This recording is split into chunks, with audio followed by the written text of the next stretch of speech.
This episode of Recording Studio Rockstars is brought to you by Adam Audio, Isotope, Native Instruments, and Grace Design. You're hearing my voice right now through the Grace Design M201 Mark II mic preamp into the Empirical Labs EL8X distressor mixed through Isotope, RX, Ozone, Neutron, and Nectar, all on Adam Audio monitors. Please check out our awesome sponsors using the links in the show notes. It's a great way to help support this show, and we really appreciate it. Now, get ready to rock. It all comes down to emotion, and I'm trying to just hammer this into my own head. But at the end of the day, that's all we're trying to do is play somebody a song and have them feel happy or sad or want to dance or whatever. Everything we should do should be in service of that. And it's easy to go down these rabbit holes of chasing snare sounds and things like that that just don't matter at the end of the day,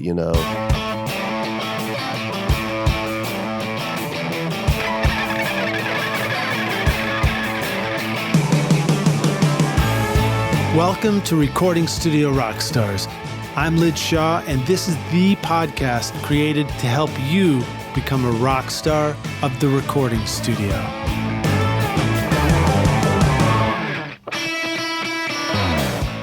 Adam Audio celebrates 25 years of designing industry-leading monitors in Berlin by unveiling the Arctic White A4V and A7V monitors, available for a limited time. With the XART ribbon tweeter design, customizable speaker voicings, and SonarWorks integration for room correction, these monitors deliver professional-grade sound perfect for Grammy-winning producers and home studios. Make your studio cooler than cool with the Arctic White A4V and A7V, available for a limited time with the standard extended 5-year warranty at adamaudio.com. Are you struggling to make your mixes sound professional? If your tracks feel weak, distant, or lack punch and clarity, I've got the perfect solution. My free course, Mix Master Bundle. This course will teach you how to achieve pro-level mixes from your home studio using free and stock plugins in Pro Tools. But these techniques will work for you in any DAW, whether you use Logic, Cubase, PreSonus Studio One, Reaper, or another. If you're ready to make your best record ever, go to mixmasterbundle.com to get started now for free. Find the clickable link in the show notes of this episode.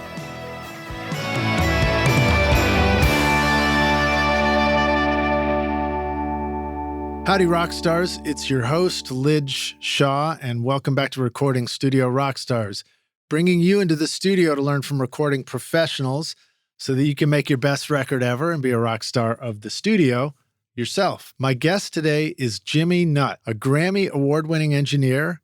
Jimmy grew up in Shreveport, Louisiana, surrounded by musicians steeped in blues and rock. He joined his first band at age 13. Early on, Jimmy was interested in recording and sound. He acquired a Tascam 4-track cassette recorder, that sounds familiar, while still in his teens and started learning how to record a band. In 2000, Jimmy moved his family to Muscle Shoals, Alabama, to work as a staff recording engineer at Fame Recording Studios. That's a nice place to get started, right? During his time at Fame, he recorded sessions for Jason Isbell and the 400 unit, Clarence Carter, Heartland, Russell Smith, the Drive-By Truckers, and many more. He worked at Fame for almost 3 years before becoming an independent recording engineer and producer. He's also a staff writer for Fame's publishing company during this time. So you're a songwriter as well. I am. We'll ask about that. Yeah. So Jimmy is now the owner of the NuttHouse recording studio located in downtown Sheffield, Alabama.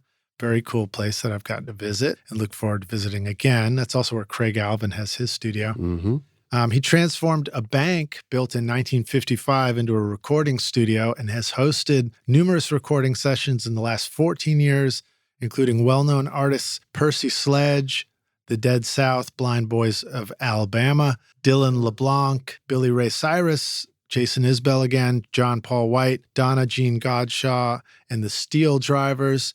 And in 2016, Jimmy won a Grammy Award for engineering and mixing the Bluegrass Album of the Year, the Steel Drivers, the Muscle Shoals recordings. Congrats on that. Absolutely. Thank you. In 2020, Jimmy won the Canadian Juno Award for producing and mixing the Traditional Roots Album of the Year, the Dead South album Sugar and Joy. Thanks so much to Jake Kaiser, Mark Rubel, Craig Alvin, all for suggesting Jimmy come on the show, and finally Kyle Lenning for making our introduction, helping to make it happen. Nice. Really appreciate it, and it's great to finally get to meet you, Jimmy, and have you here. Nice to meet you, Liz. I'm happy to be here. I'm a fan of your Recording Studio Rockstars podcast. Please welcome Jimmy Nutt to Recording Studio Rockstars. Jimmy, are you ready to rock, dude? Absolutely. All right, cool, man. Glad to have you here. Glad to have you here at the Ready to Rock Studios, my podcasting studio. I've given a bit of brief introduction, but if you want to give a little more of your background story, you can give us a short version if you want. Absolutely. So like, I love hearing the 4-track thing, because of course that was my first thing too. And absolutely, what a treat it was to be able to get something like that. Yeah, I've still got it actually. I don't think it works anymore, but it was the Porta 1. It's funny because leading up to this podcast, I'd been reminiscing a little bit and actually found some old recordings that I did on that 4-track. I was in a band called The Underground with my buddy James LeBlanc, who we kind of came up together and still work together. I actually kind of followed him to Muscle Shoals. But yeah, I mean... And where were you doing the band thing? That was in Shreveport. That was in Shreveport, Louisiana. Yeah, I pretty much immediately got into a band once I started playing. I still can't figure out what I want to be as far as a musician. I would take drum lessons and walk across the hall and take guitar lessons. And, I played my first band, I was a drummer, and then I was a guitar player, and then I sang and wrote, and then I played bass. I've just kind of done it all. But what's Shreveport like? Is that a coastal, or is that inland? No, it's Shreveport is in the very north. Very north. Yeah, north part. It's almost like East Texas. Okay. So, we had some of the, Cajun influences, but not much. Actually, my buddy James, his family was from South Louisiana, so I got to experience some of that from him. But Shreveport was it was a really cool music town. I mean, there were James Burton is from Shreveport, who went on to play with Elvis, and there's several actually Keith Stegall's from Shreveport, Louisiana, who's a famous Nashville producer, so it was a great place to grow up. It really was. They after I left in like 89 or 90, they legalized gambling. And so it's like the landscape has changed in Shreveport. It's a totally different place from where I grew up. But is that sort of like in the vicinity of the Ozarks or no? No. Okay. No. I'm gonna stop asking dumb geographical questions.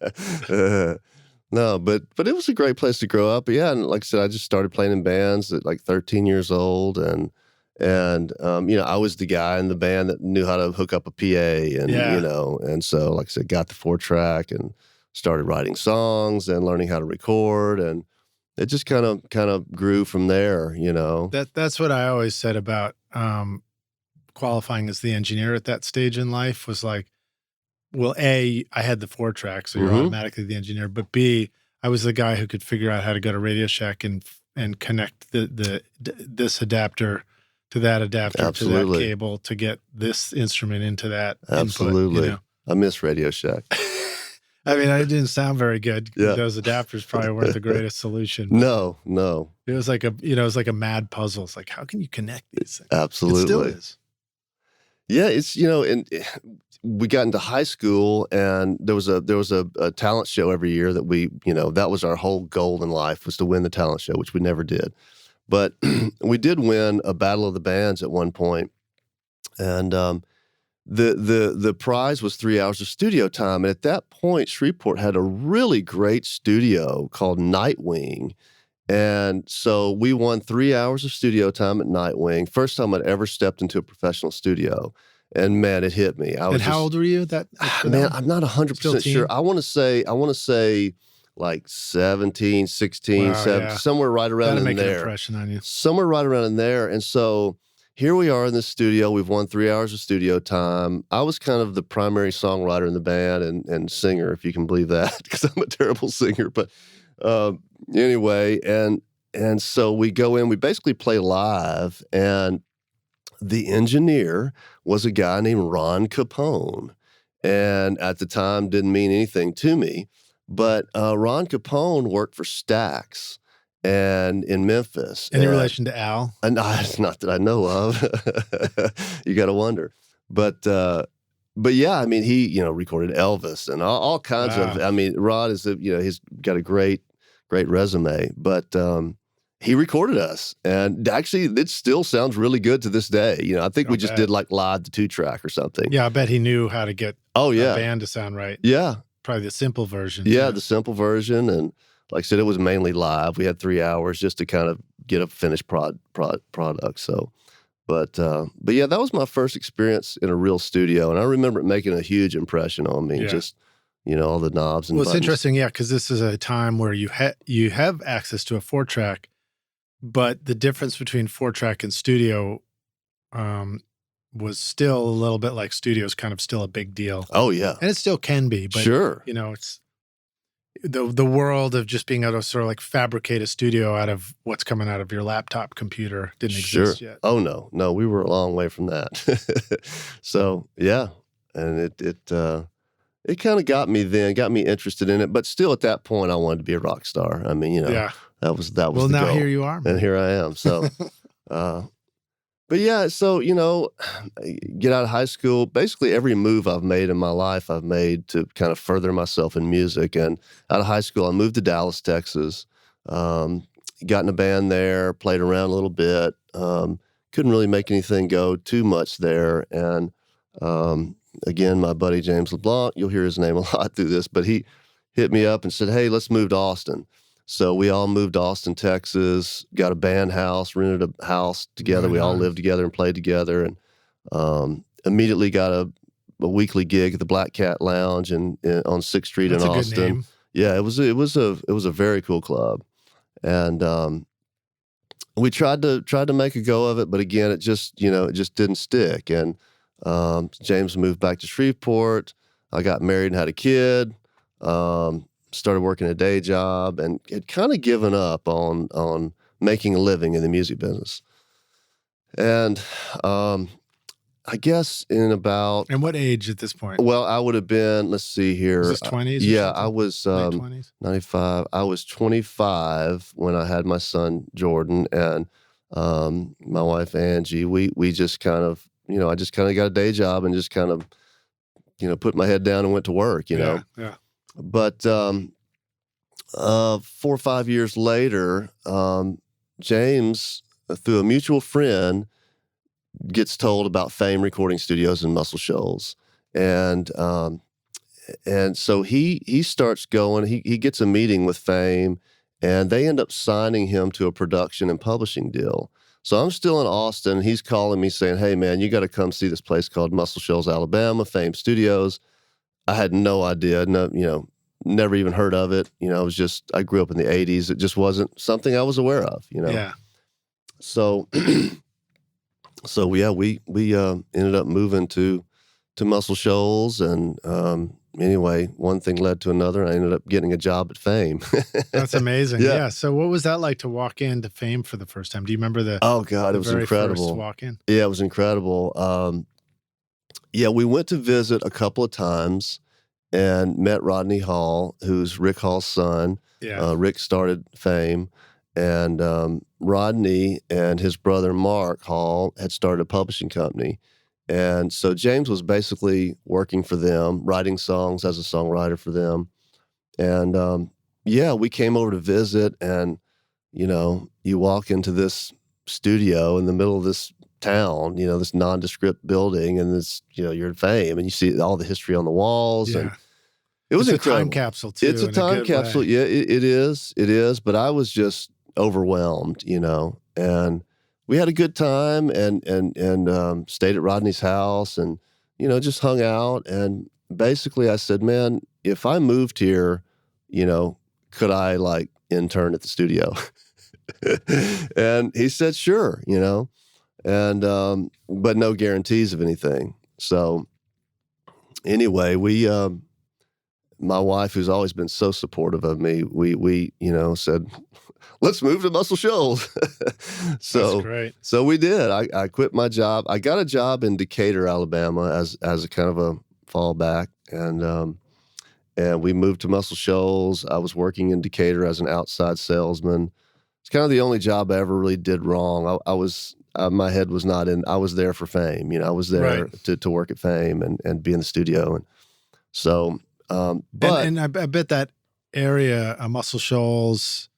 So let's paint a quick picture for the rockstars. So Muscle Shoals is really kind of like 4 little town centers. Yeah. They we're kind of calling it the Shoals at this point, which are the Quad Cities, which is Florence, Alabama, which is kind of the biggest city. Yeah, the university's there. University of Alabama, University of North Alabama. I was luckily I was able to charge. Drove my electric car down there. I was luckily able to charge because the university had a charger. Otherwise, I was in an electric car desert. Well, actually, I was in Tascam just the other night, which is another one of our little cities. Yeah. And they had 2 charging stations right downtown. Right on. I was shocked. And so I think that's fairly new development. But yeah, you got Florence, Muscle Shoals, Tascam, and Sheffield.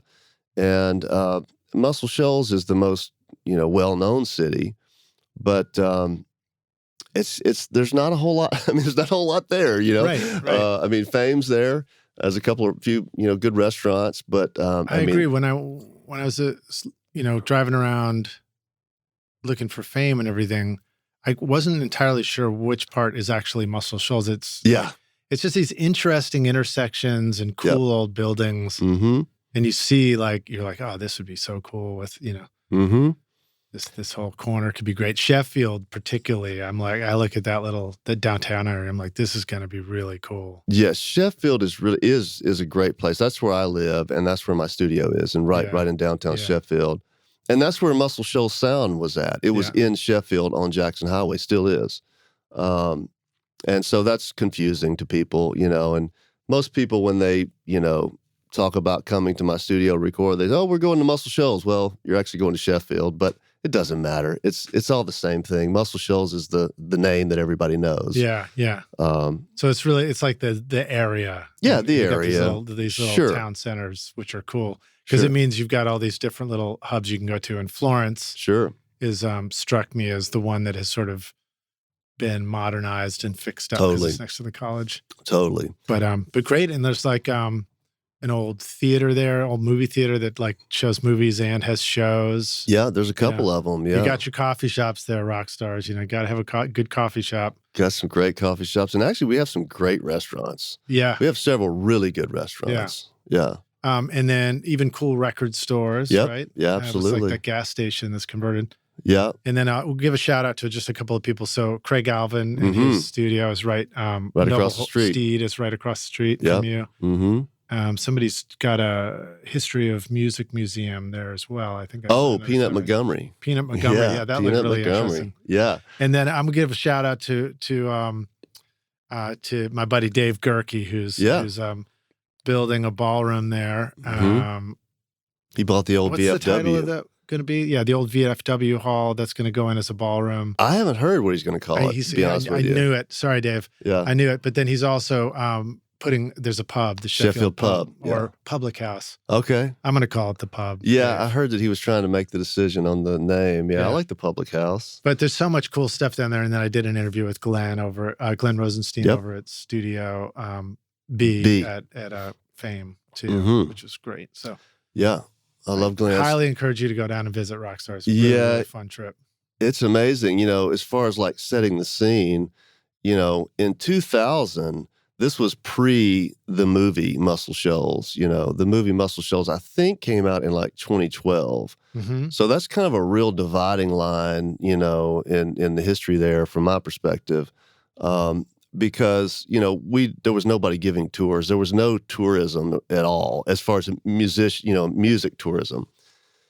And, we would, when I started working at Fame, we would have once a month, someone from England would come walking in the front door. Hey, can we see the studio? Sure, come on back. We'll show you around, that kind of thing.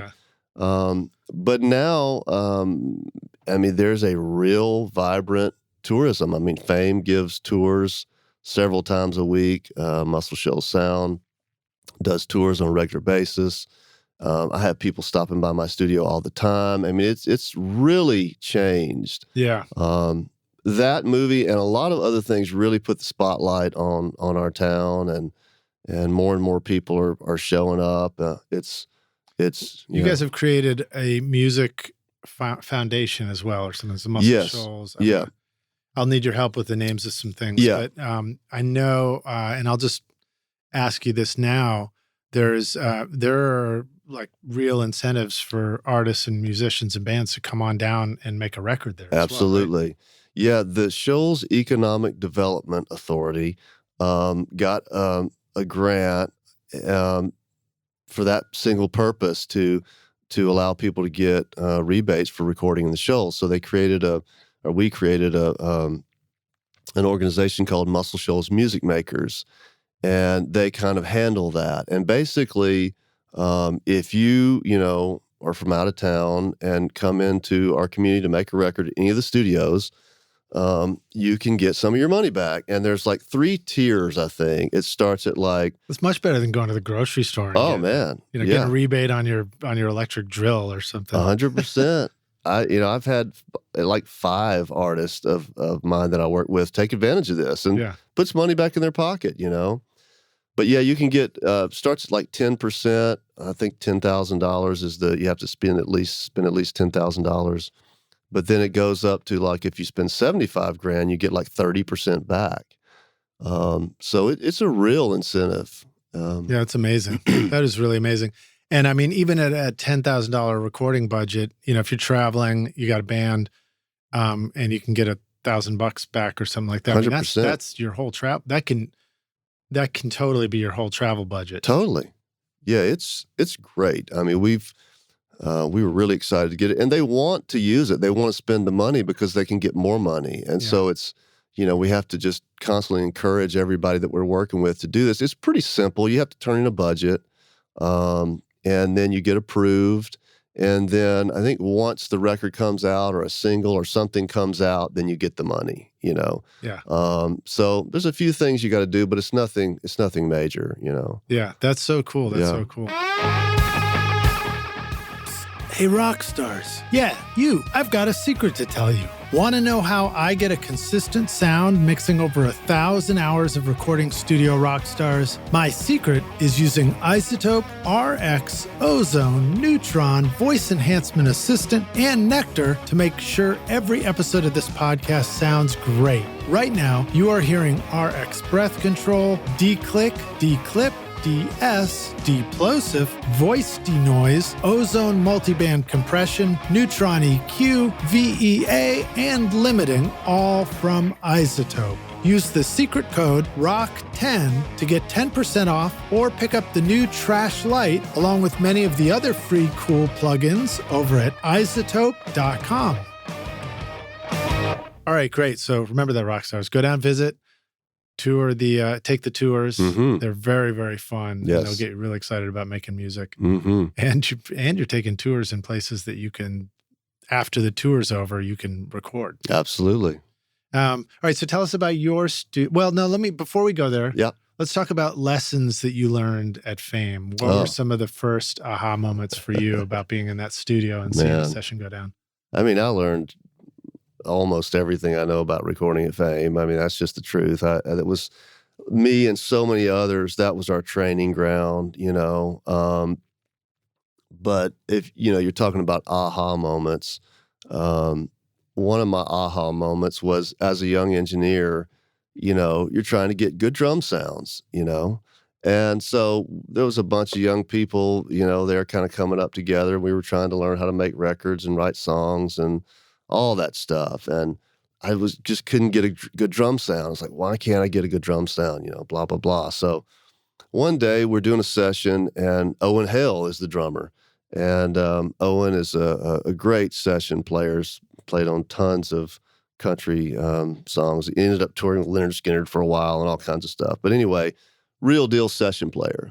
he came in, and I mic'd up the drums like I always mic'd up the drums, and I hear him play, and I'm going, wow, it's not me, it's the drummer, Yeah. So it was kind of that aha moment of like the source is everything. Yeah. If you've got a great drummer who understands that, hitting the snare 2 inches off center is completely different than hitting in the center, or, just understands all that and understands how hard to hit the cymbals and all that.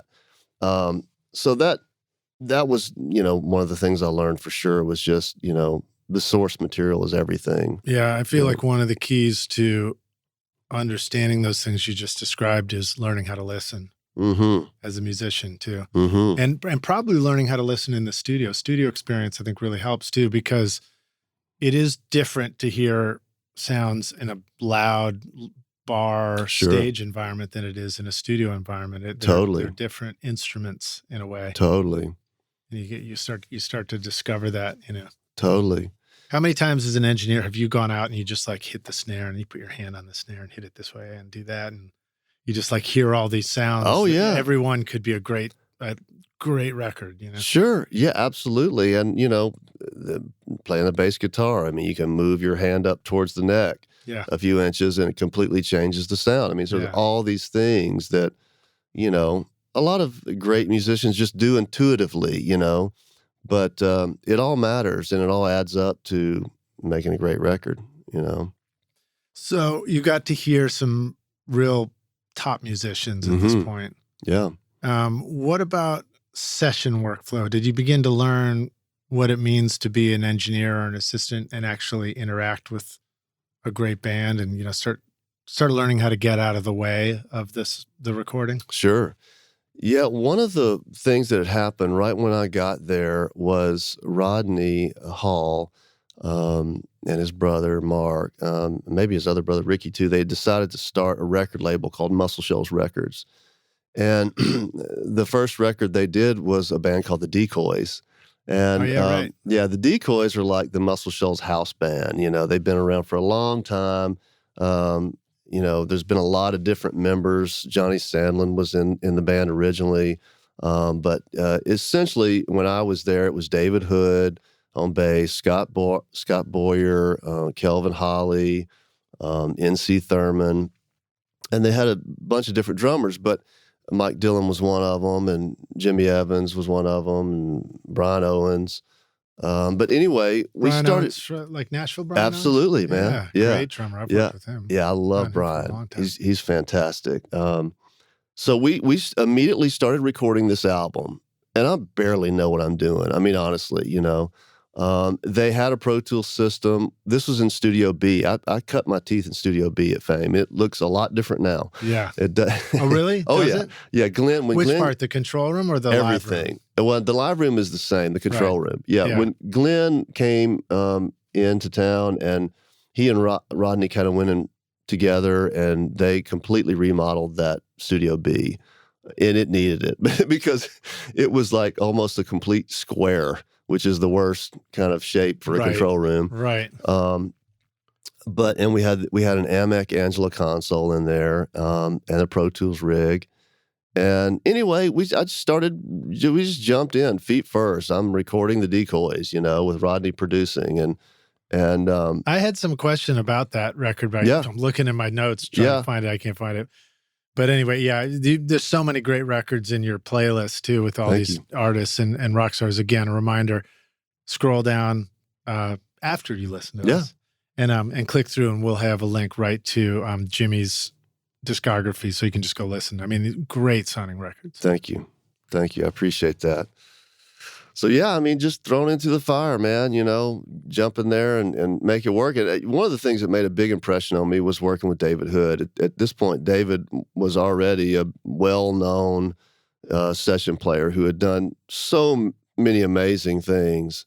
And David Hood is bass player. Swampers. He was in this. Yeah, he was he was the bass player for the Swampers, and he played the iconic bass riff on "I'll Take You There" for the Staple Singers. Yeah. And anyway, so many incredible records. But the point I'm getting at is he treated me so kindly. Like I said, I was very new at this as an engineer. And I remember at the time the headphones were kind of messed up. We could only give them a 2 mix.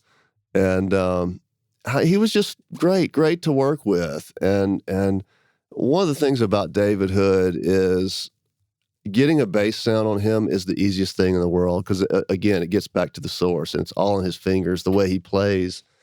It's just there, you know? You don't have to do anything to it. Exactly. Yeah, that's... before we started this, we were down in my studio and you were checking out my Carl Tatz control room. Mm-hmm. And that was one of the first things I noticed by getting the sound right in the control room, because it's so common and easy to be able to do a bass overdub from the sweet spot in the control room direct these days, you know? Yeah. And I noticed that. I was like, man, it's so much fun when you can just play the bass the way you hope the finished song will sound. Yep. And there's so much power in that too. That's such a big impression on what the song's going to be. Yeah, and it's the thing that I struggle with most in my mixes is getting the low end right and getting the bass right. I kind of obsess over that. It's hard, you know, and part of that is because of, you know, imperfect rooms and so maybe talk a little bit about we could jump over to your studio now, the NuttHouse. Tell us about the NuttHouse, and then what avenues have you taken for monitoring? Because I know you like messing around with your mix monitors and stuff like that. Well, okay, so after I left Fame, I had a studio in my house for a little while, and then I had another spot that I leased for about 3 years. But in my mind, I really wanted to own my own space. And I kept looking around town just for a spot, you know, that I could buy. And I kept driving by this bank building on 4th Street in downtown Sheffield. Had a for sale sign up for a while, and the front was all grown up. And so I finally ended up calling about it, and I guess it had been a church. It was a bank. It was 3 different banks, and then it was a church for a while.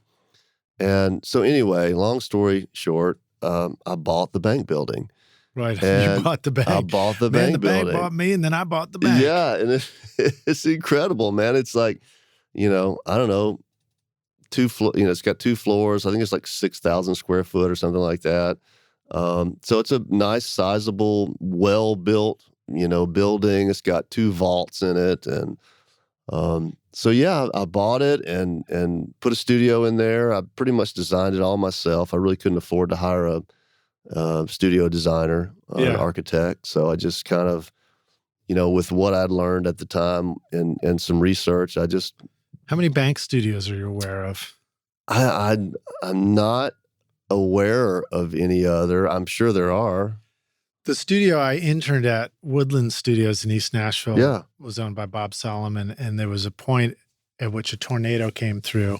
It's not the first, no, I don't know if it was the first time, but it's not the last time because it came through again in 2020.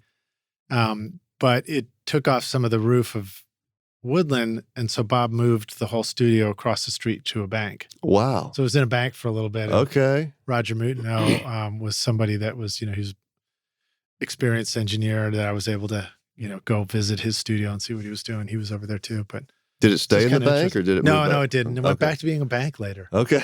The bank won. Well, so what were some things? So what was awesome about a bank as a studio location? I mean, are the walls massive? Did you use the vault somehow? Oh yeah, absolutely. The vault is mainly for guitar cabinets or amps, you know. You couldn't really drill through the walls. It's like 18 inches of steel reinforced concrete. So, you know, I just kind of run cords through the door or whatever. But you didn't sit there and like over a 20-year thing, like with a spoon by hand, like dig a tunnel through the wall. No, but we did look everywhere for money. My son and I crawled on top of the vault and, you know, with the flashlight, just trying to find money. You know, we didn't find any money. Around. We found an really old Coke can and an old cigar tin. What about those metal deposit drawers where you can like drop the deposit? Didn't have any of those, but there was some random stuff left there. Like I said, it was a church. The last thing it was a church before I bought it.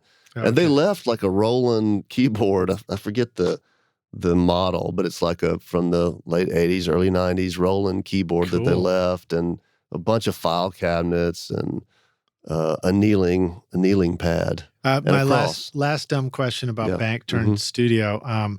If plus you're working with Capones, but I'm just making up stupid shit. But I picture the classic bank holdup, and then somebody reaches under the counter and they press the button for the alarm. Yeah. Were you able to repurpose the button as your talkback? That's what I wanted. No, I'd never found the button. But what's interesting is the vault had a time lock on it. So if you got locked in the vault after 5 o'clock, you would have to spend the night in there. Wow. And so there's a mechanical air pump in there that still works perfectly. You just pull this lever and turn it, and air gets pumped into the vault. Right, because otherwise you wouldn't be there. You'd be there in the morning, but dead. You wouldn't be able to say hello. Yeah, you wouldn't be able to say hello. So, but this is all 50, like I said, built in 54, 55, something like that. So it's, but the little air pump still works perfectly. That's great. Yeah. Anything nutty about the NuttHouse other than you? It's all nutty all the time. We're musicians. I mean, Well, so you didn't have to worry about your inside to outside walls. They were thick. Not too bad. I mean, there's windows probably still let there's sound 2 teller windows. And so when a loud truck goes by, you can kind of hear it. But, it's not an issue. I mean, Muscle Shoals sound on Jackson Highway, I mean, if it rained really hard, they would have to stop recording. I mean, you can overcome these things. So it works. But I have 2 ISO booths that are, totally, you're totally isolated. You don't get any leakage in those. And I mainly cut drums out in the big room anyway. So, a truck driving by is not going to hurt anything. Right. But, and I mean, once it drives by, usually it's gone. It's gone. Right. So it's buried deep in. And that wasn't the keeper take anyway. Well, it might be. There might be truck sounds in all my records that no one's ever heard. But well, very cool. Well, so then, did you? What about decisions you made for what you're going to put in your studio? Well, at the time, I had already just kind of started collecting gear. So I had a pretty good collection of outboard preamps and gear. I didn't have a console at the time, but I had a Pro Control and a kind of a desk built around a Pro Control and outboard preamps. And, it's just been a slow build for me. You just kind of get this, you save up, you get this piece of gear, you save up, you get this piece of gear. So do you feel like when you opened that place, you started with a lot of space and not a lot of stuff? Yeah. Okay. Yeah, cool. for sure. So you had a lot of room to grow. I slowly did. If you wanted. Absolutely. Because like I said, I'm building this thing as I go. But I mean, I had enough to track a band. I had enough converters and enough preamps to track a band, and I had a bunch of different flavors of preamps. But I wanted a console, and that was something that I experienced working at Fame. They had a Neve 8232 in Studio A, and then we had the Amec Angela in B. Mm-hmm. And I knew that workflow, and I loved that workflow of cutting tracks through an analog console. So that was on my radar. Took me a long time to figure out what I wanted, though. Which console, or just? Yeah, which console. Yeah. I actually put a down payment on a Sony 3000 with Randy Blevins. And that was like the Sony post-MCI kind of thing. Yeah. Yeah, and you could drop little like John Hardy modules, or I think maybe even API modules in them. But Dave Barbie had one that is what piqued my interest. I went to his studio in Athens, Georgia, and talked to him about it. But Randy was kind of dragging his feet going through the console, and I got tired of waiting, and so he was cool, gave me my money back, the deposit. Love you, Randy. We love you, Randy. We love Randy. Randy has got me out of binds many times with tape machine. He's actually spent the night at my house a couple of times, come down and work on my tape machine all day and spend the night. But it worked out good, because I don't think I would have been happy with that console long term. It looks like you ended up with something pretty cool. Yeah, I landed on a Trident 80B, and kind of after I figured out that I really like preamps with transformers, and I like the way that sounds. And so that's what an 80B is. It has transformers on the preamps, and it's just a great sounding console. I bought it from Vintage King. Came out of a studio in Brooklyn. I'm not sure which one. Oh, interesting. But yeah, bought it, had it completely gone through, recapped, clean. We have a great tech in our area that's a block away from me. His name's Greg Pace. He has a company called Funkworks, and he's been working on all the studios in the Shoals for a long, long time, and he's a treasure to our community for sure. He's custom built a lot of stuff for Matt Ross Spang, his studio in Memphis. He custom built some preamps for Matt out of some old UA pre's. Yeah, I haven't had a chance to see Matt's new studio. We talked about it cool. on the podcast. Yeah, it's cool. But I was there. I was in Memphis on the day where he was not there or something like that. Yeah, we went to the grand opening last year, and it was really cool. I love Matt. And he's got such a good sense of style. He does. He's a great guy. I really, really like Matt a lot. No matter what style of music you create, Native Instruments provides you all the instruments you need, from drums, loops, and beats to vintage and modern synthesizers, realistic strings, guitar amps, and futuristic synth pads. I really enjoy recording real bands in my studio, but then adding amazing overdubs from Contact, Massive X, Super 8, Battery, Guitar Rig, or Hybrid keys. Use the code ROCK10 to get 10% off or get complete start for free today with a bundle of 2,000 sounds and 6 gigs of samples at nativeinstruments.com. Matt did turn me on to the listening lab when we were, I can't remember if it was on the podcast or when I visited, and he said I should stop by, and I got a chance to peek in the door, and that was Rockstars in Memphis. Now we're talking about again, an amazing music scene. Totally. Something about the South down here. Oh, yeah. You gotta love it. But, the listening lab is essentially a community library of vinyl. Absolutely. It's amazing. You just walk right in and pull a record down and listen. Did you go into one of the rooms and listen? I didn't. I just got a do chance. that either. They were closing, but they let me walk in and just take a selfie, Yeah. Yeah, I didn't go into one of the rooms and listen, but yeah, it's an amazing place just to be there and look at all the vinyl on the wall. Yeah. The fun thing about doing this music stuff is just the experience of like going and seeing these things and being around it. It's so energizing, and it makes you want to go make music. I mean, I just went and watched an artist. I walked 2 blocks down to the Cobra and watched an artist that I work with play a live show. And I even watched an opening band I didn't know anything about, and they were like, they had things that were cool about them. They had other things where I'm like, well, that's not very in tune, whatever. But like I laughed, and I was like, all of a sudden I'm like humming songs in my head, and it's what I love about music. It's like, it's so easy for us to get inspired to just want to make some music. Absolutely. Yeah. I guess you could say I'm obsessed with music. I don't know. It just did hit me like a ton of bricks when I was 12, 13 years old, and it's just consumed me ever since then. And I love it, Well, let's talk about a little bit more about your studio. You were mentioning monitors. Yes. Tell us about your experience of trying to get everything to sound right. Oh, man. I've been through a bunch of iterations. I had Genelec 1031As, I think they are. For many years, those were my go-tos, and had the big Genelec sub that went with it.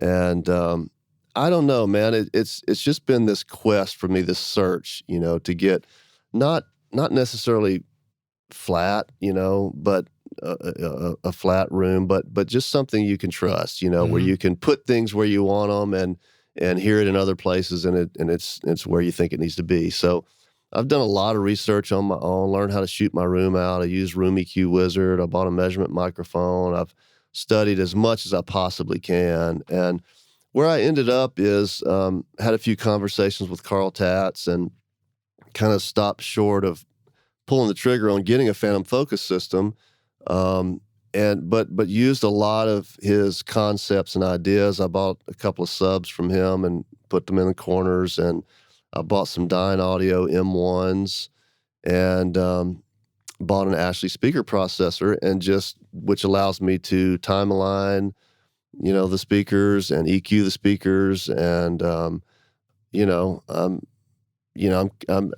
pretty happy with what I'm getting, but there's always room for improvement. And actually, recently I hooked my NS10s up and put them back up. Did you? And so I kind of go. Occasionally, I miss my NS10s. I think I need to fix it and get them back up somehow in the control room. I've had a kind of a love-hate relationship with those things for many years, but I think I finally get it. I think I finally understand what it is that they do that people love, that works, I should say. And what do you think it is? I mean, it's the mid-range, it's the low mids and the mid-range. They just put it in your face and you have to deal with it, I've been fortunate to work with a guy named Jim Gaines on and off, and Jim actually is an incredible engineer and producer, worked with Santana and Huey Lewis and the News and Stevie Ray Vaughan, and he lives in our area and has a home studio, but uses my studio frequently to do overdubs and bigger sessions. But anyway, my point is, he's always been on NS10s, like his whole career. And with sub or no sub? He's got a sub. You got to have a sub. I mean, occasionally I'll turn the subs off and just listen to NS10s, but you got to have, they're not going to. They won't push low end without them. No, yeah. But when I think about mixing, so much of what I really need to get right in the mix is the low end. It's the low end, but it's all those mids. Well, that's the low end. I feel like is something that I just want to check. Sure. Sometimes. Good point. Yeah, and the mid range is what translates everywhere, whether it's a grocery store overhead speaker or your iPhone or some systems are going to reproduce the low end, some aren't. But yeah, the mid range is what translates everywhere, and so I actually will, switch between the NS10s and the non-audios with the subs on, and it kind of works, Are you able to share a sub between both sets of speakers? Yes, because the Ashley speaker processor basically has 8 ins and 8 outs, and so I can turn the subs on and off, and it's basically a speaker selector as well. And so the subs, I had tuned the subs with the Dyne Audios, but somehow it just works with the NS10s as well, like really well. That's interesting. Yeah, it is interesting. Like you didn't have to change the settings on it. No, and I haven't EQ'd the NS10s at all. I just leave those alone, but the subs are tuned. Yeah. Well, I mean, do you feel like part of it is just you learn what the sound is in your control room and then you just start making moves? Totally. I mean, I've been in that room for 15 years now, so I should know it. Some days I question whether I know it or not, but do the best I can. Well, if we didn't still have an ability to get it wrong, what would that mean about our ability to get it right? True. Very true. Okay. So different speaker setups, you got your control room dialed in, you're accumulating gear over time, you got your console. What about the live space? Because when I listen to your records, you do a lot of acoustic ensembles too. Mm-hmm. And in those, I particularly feel like I'm aware of the sound of the room. Cool. So I don't know where that's coming from. I want you to talk about that stuff, but I'm guessing that you maybe recognize that as an important element of an acoustic ensemble recording. I do. Yeah, I love having the room be part of the recording, and especially what you were talking about acoustic music, but especially drums. I have the drums out in the big room, and I love to have room mics and capture that sound. But the Steel Drivers record, for instance, I mean, they all sat up in a circle in the big room. We had some big foam pads that I borrowed from Mac McNally and, kind of had some dividers in between them. Yeah. And I did throw up some room mics, actually. I think where do you put the room mics if people are in a circle? How do you think about that? I just had a couple room mics, kind of one on each side. I don't know how much they made it into the mix. I'm trying to remember. We didn't do a whole lot of overdubs, but there were some overdubs. So some of the songs I couldn't use the room mics for whatever reason. But I do remember sneaking them in. But just being in that room, even with close mics, you're going to get the room sound. That's what I was going to ask. Yeah. Is because there's so many big open mics potentially. Totally. In a circle, you're just going to hear the room. Totally. And one instrument bleeds over to the other side a little bit. Maybe Absolutely. It gives it that 3D. What about when you visualize and you're like, all right, I'm about to do this session. I don't want to put you on the spot I can't remember every detail of every session I've done, but some do stick out. Sure. But like, what's the instrument ensemble in that group and the steel drivers? And when you're picturing like, all right, I'm about to set these guys up, where are you putting the instruments? Okay. Are you thinking about your stereo mix as you're even looking through the window at this circle of musicians? Yeah, I mean, it's, upright bass, banjo, fiddle, mandolin, and acoustic. It's kind of your traditional bluegrass setup, which, I mean, like, I didn't grow up listening to bluegrass. It was not something that I was steeped in at all. I mean, I really appreciate it now, and I really love it, and I love the steel drivers. But again, we're talking on the job training here, Yeah. I mean, I remember asking Brent Truitt. Brent Truitt is the mandolin player for the steel drivers. And Brent is a great engineer, has a great studio here, does really cool records. And I was like, hey, where should I put this mic? I mean, I'm not afraid to ask. I mean, I want it to be right. I'm not going to, let my ego get in the way. And he actually brought his own KM. I don't know if it was an 84 or 184. For which instrument? For the mandolin, Oh, and cool. it kind of is in between his legs, kind of looking up at the instrument a little bit, and I probably wouldn't have put it there, to begin with. And this is somebody that does a lot of bluegrass records, so I'm going to ask, Yeah, I learned that same thing too early on in sessions. I'd have some idea what I want to do, and then I just think like, why not ask the musician? Is there a place you commonly Absolutely. record this? And depending on who you ask, some musicians maybe won't have an idea, right? Or maybe they'll have a bad some idea. won't. But Yeah, a lot of times they'll know, and I've gotten suggestions where it sounds great. Mm-hmm. Yeah, so we kind of started out with the idea of cutting it live, all in the same room. I think we pretty quickly made the decision to put Tammy King, the fiddle player, wonderful player, in a booth, because the fiddle just gets in everything, Does it really? Yeah, it does. I mean, it's just... So it's not everything gets in the fiddle mic. The fiddle gets in everything. Yeah, it's like absolutely. a tambourine. Yeah, it's like a tambourine or a triangle. Right. Yeah. But so we ended up putting her in a booth, and then we had the upright bass, the banjo, the mandolin, and then Gary Nichols playing acoustic and singing. And I ended up using a stereo mic on his acoustic because I was thinking about kind of the sound field and where everything would go. And, with bluegrass, what's interesting with bluegrass is you kind of you just have these elements. Yeah. I mean, you can't add anything. You can't add, a tambourine or drums or, you're kind of stuck with these 4 or 5 elements. And so where you place them and how you record them becomes pretty important, And so anyway, it worked out really well.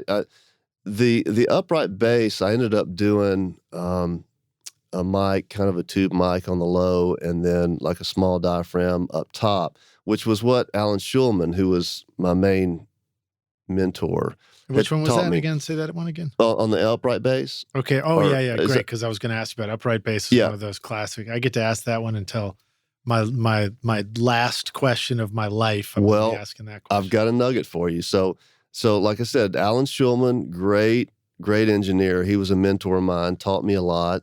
That was the way he mic'd upright basses, is kind of a low and a high, And so that's what I did, and it worked pretty good, but I was never 100% happy with the upright sound I got on that record. Describe that first low-high, unless we're supposed to forget that technique. Well, I think there's a better way, but yeah, I mean, essentially you're kind of putting one mic kind of down towards the bridge in that area, and then you're putting one up where the left hand is, to kind of get some higher frequencies.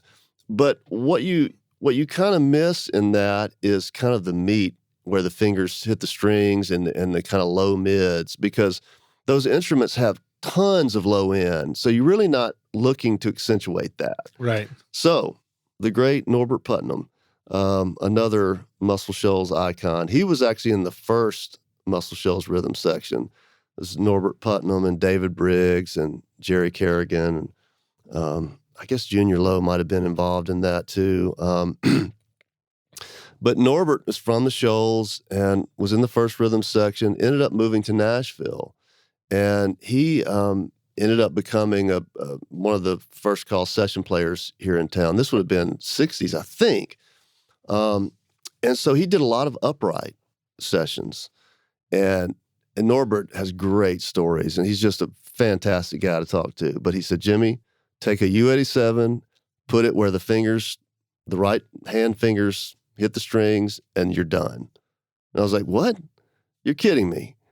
And so I've done that ever since, and it works.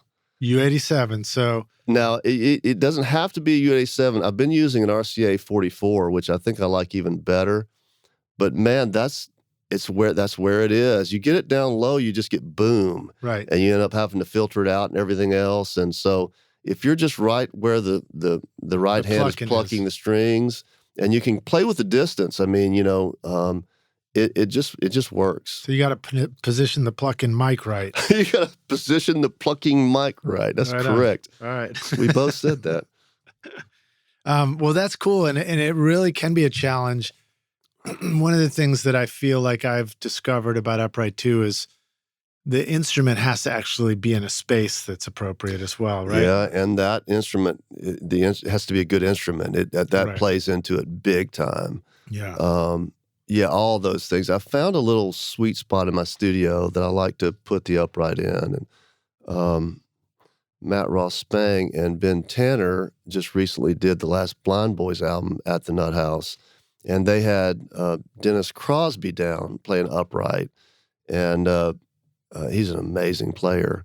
And he shows up with his own microphones. He's got one of the old Birdcage, Altec Birdcage. Wow. And I think they might have had a 44 too, but anyway, they got a great upright sound on him as well. And I think it was right around the area I'm talking about, around his plucking hand. That's pretty cool. Yeah. I did session once with Dave Jakes, a bass player here, played with John Prine.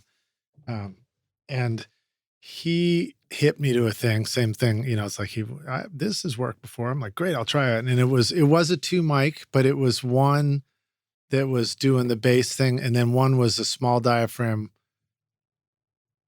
between the fingerboard, the fretboard, and the bridge, looking up the fretboard. I've heard about that, yeah. To the hand. So it's kind of the same thing where it's like in the vicinity of the plucking, but it was sort of looking up the neck. And what I realize as I'm thinking about that is because it would have been a cardioid pattern.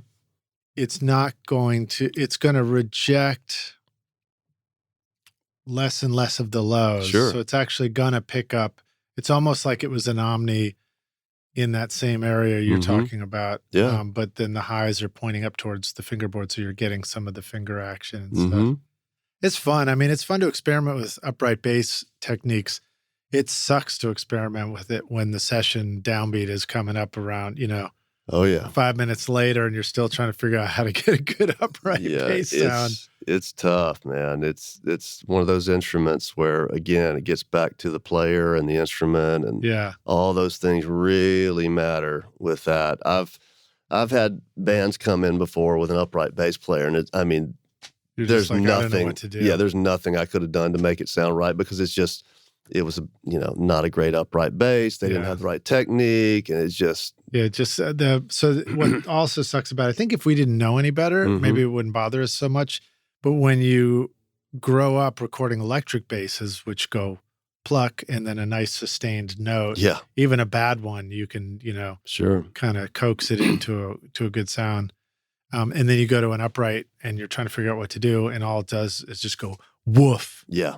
And then, and then you're not sure where to set the bass level in the mix, and you don't hear any notes. That's what gets so frustrating about it. Now, what about, so like Jason Isbell, the magician, excuse me. Oh, yeah. That one is like a big, warm acoustic full band sound, and you've got that big kind of pillowy kick drum, and that's accompanied with maybe acoustic or electric bass. What are some things that you've discovered about the soft, pillowy combination of low end and how to get that right? What are ways that we screw up? Is it do we start thinking modern kick drum and we're like getting beater in there where it doesn't need to be? Is it the way the drums sound to begin with? Yeah, okay. So I think that song, The Magician, if I'm not mistaken, was on his first record, Sirens of the Ditch. And that would have been Brad Morgan from the Drive-By Truckers, who played drums on most of that record. I think Mike Dillon played on a couple songs. And he was, I don't remember. I think it was like a 24-inch kick drum with I think it was a full front head. I mean, that was Right. that was his deal, So that's a little bit of the sound. Is the That drum is the needs sound, to, yeah. And if it had a hole, it was just a smaller one. It wasn't a big hole in the middle or anything like that. And so, that's the way those drums sound. You're not going to get a lot of beater because you can't really stick a mic up in there. But when you're the engineer, you're looking at it and you're like, that's cool, but where am I supposed to put my mic? So what kind of things are good starting points for a full front head kick drum? Short of trying to convince the drummer to cut a hole in their drum, which Well, may not be the right move. No, that's not the right move.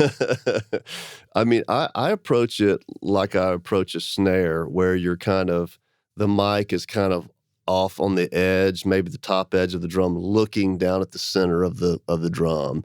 That's kind of the way I mic a snare drum, where it's up over the edge of the drum, pointing towards the center of the drum. Right. And So now we're thinking about are we putting a mic on the beater side of the kick drum, or are we putting it on the front? On the front. On the front. But Yep. we're imagining that if you turned the kick up sideways, so it was like a snare, yeah. like a snare, like a giant snare in the room, Mm-hmm. the same place that you would put the mic if it was a snare. Yep. You're just recreating that Yep.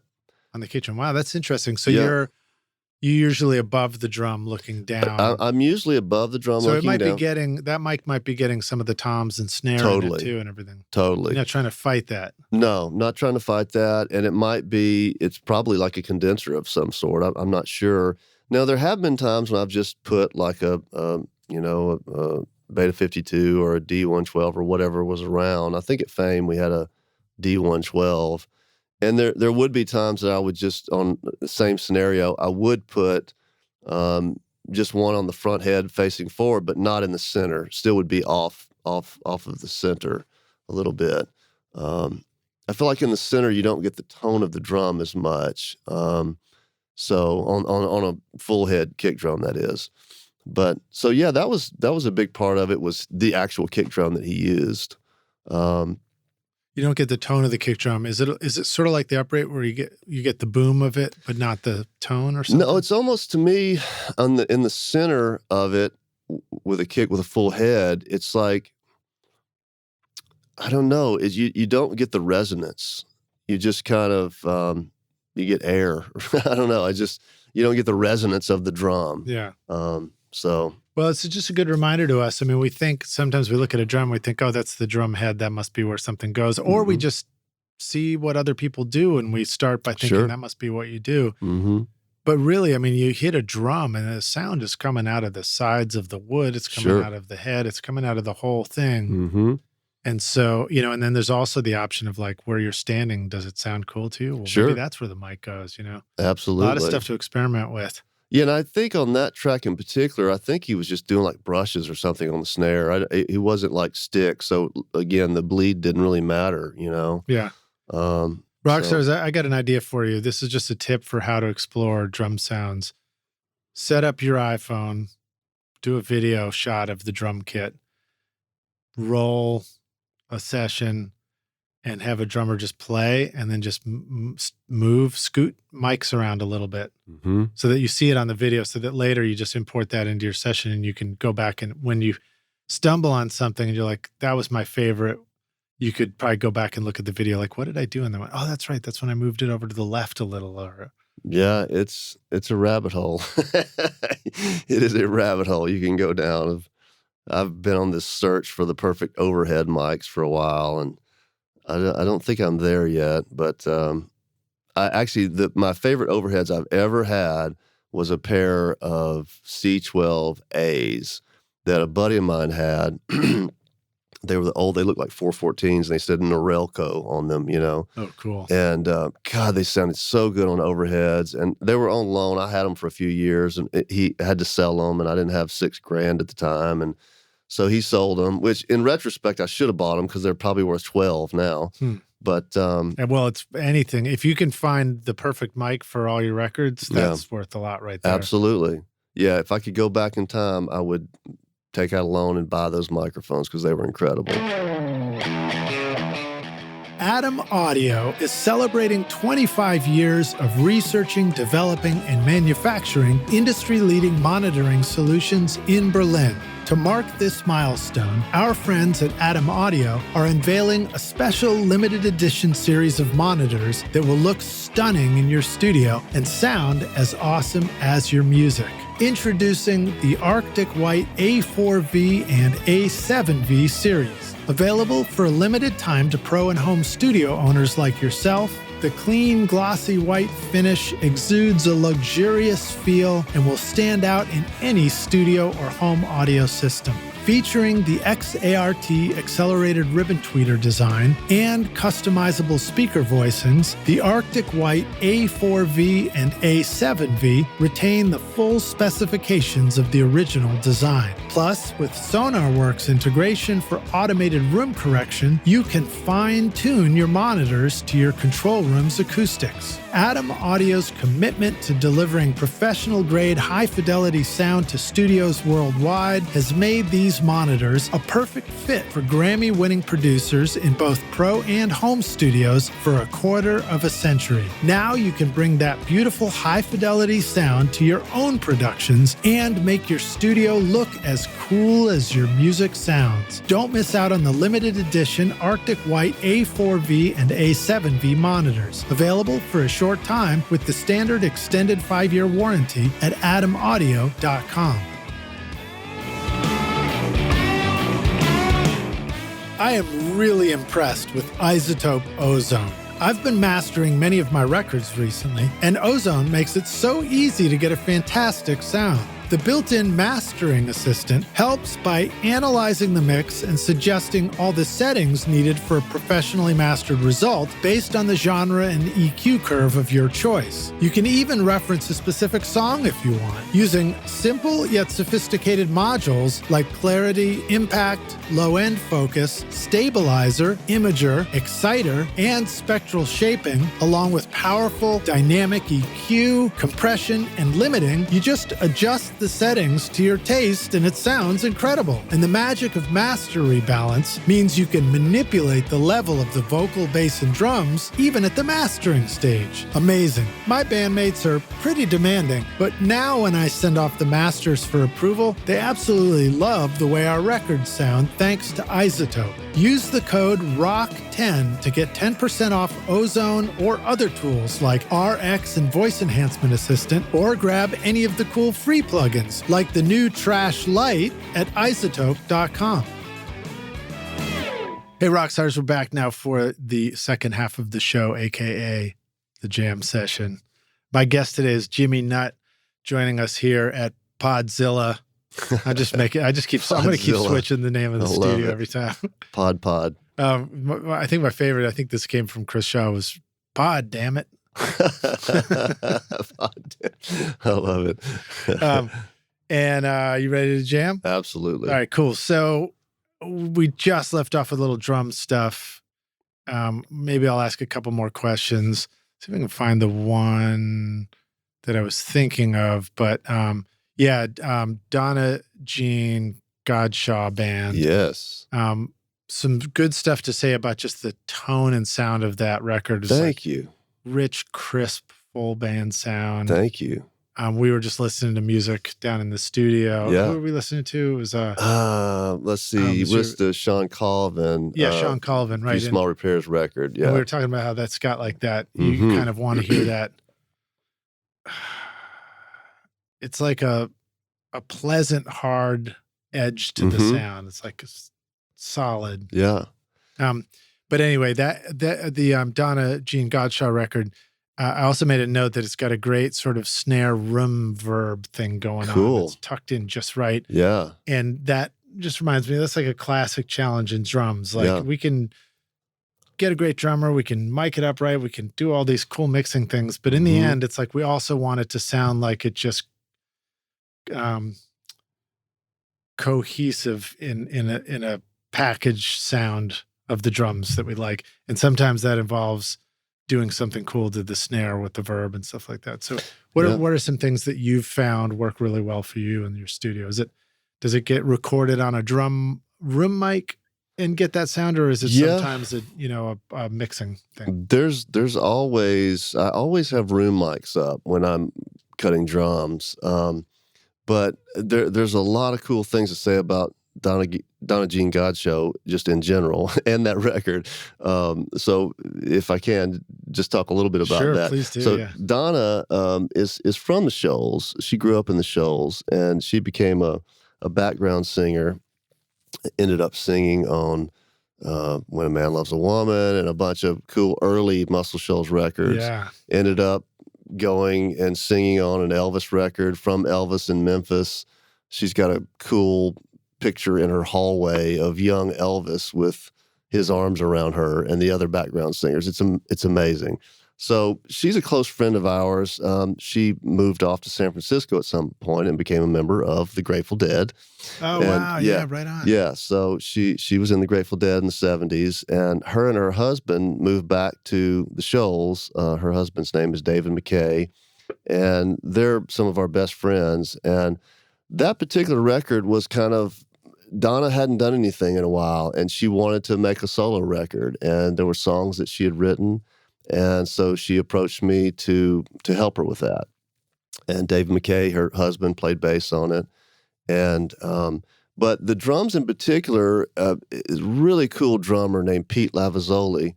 I think I'm saying his name right. He played on the road with Donna in some different bands over the years. And he has a really unique style of playing drums.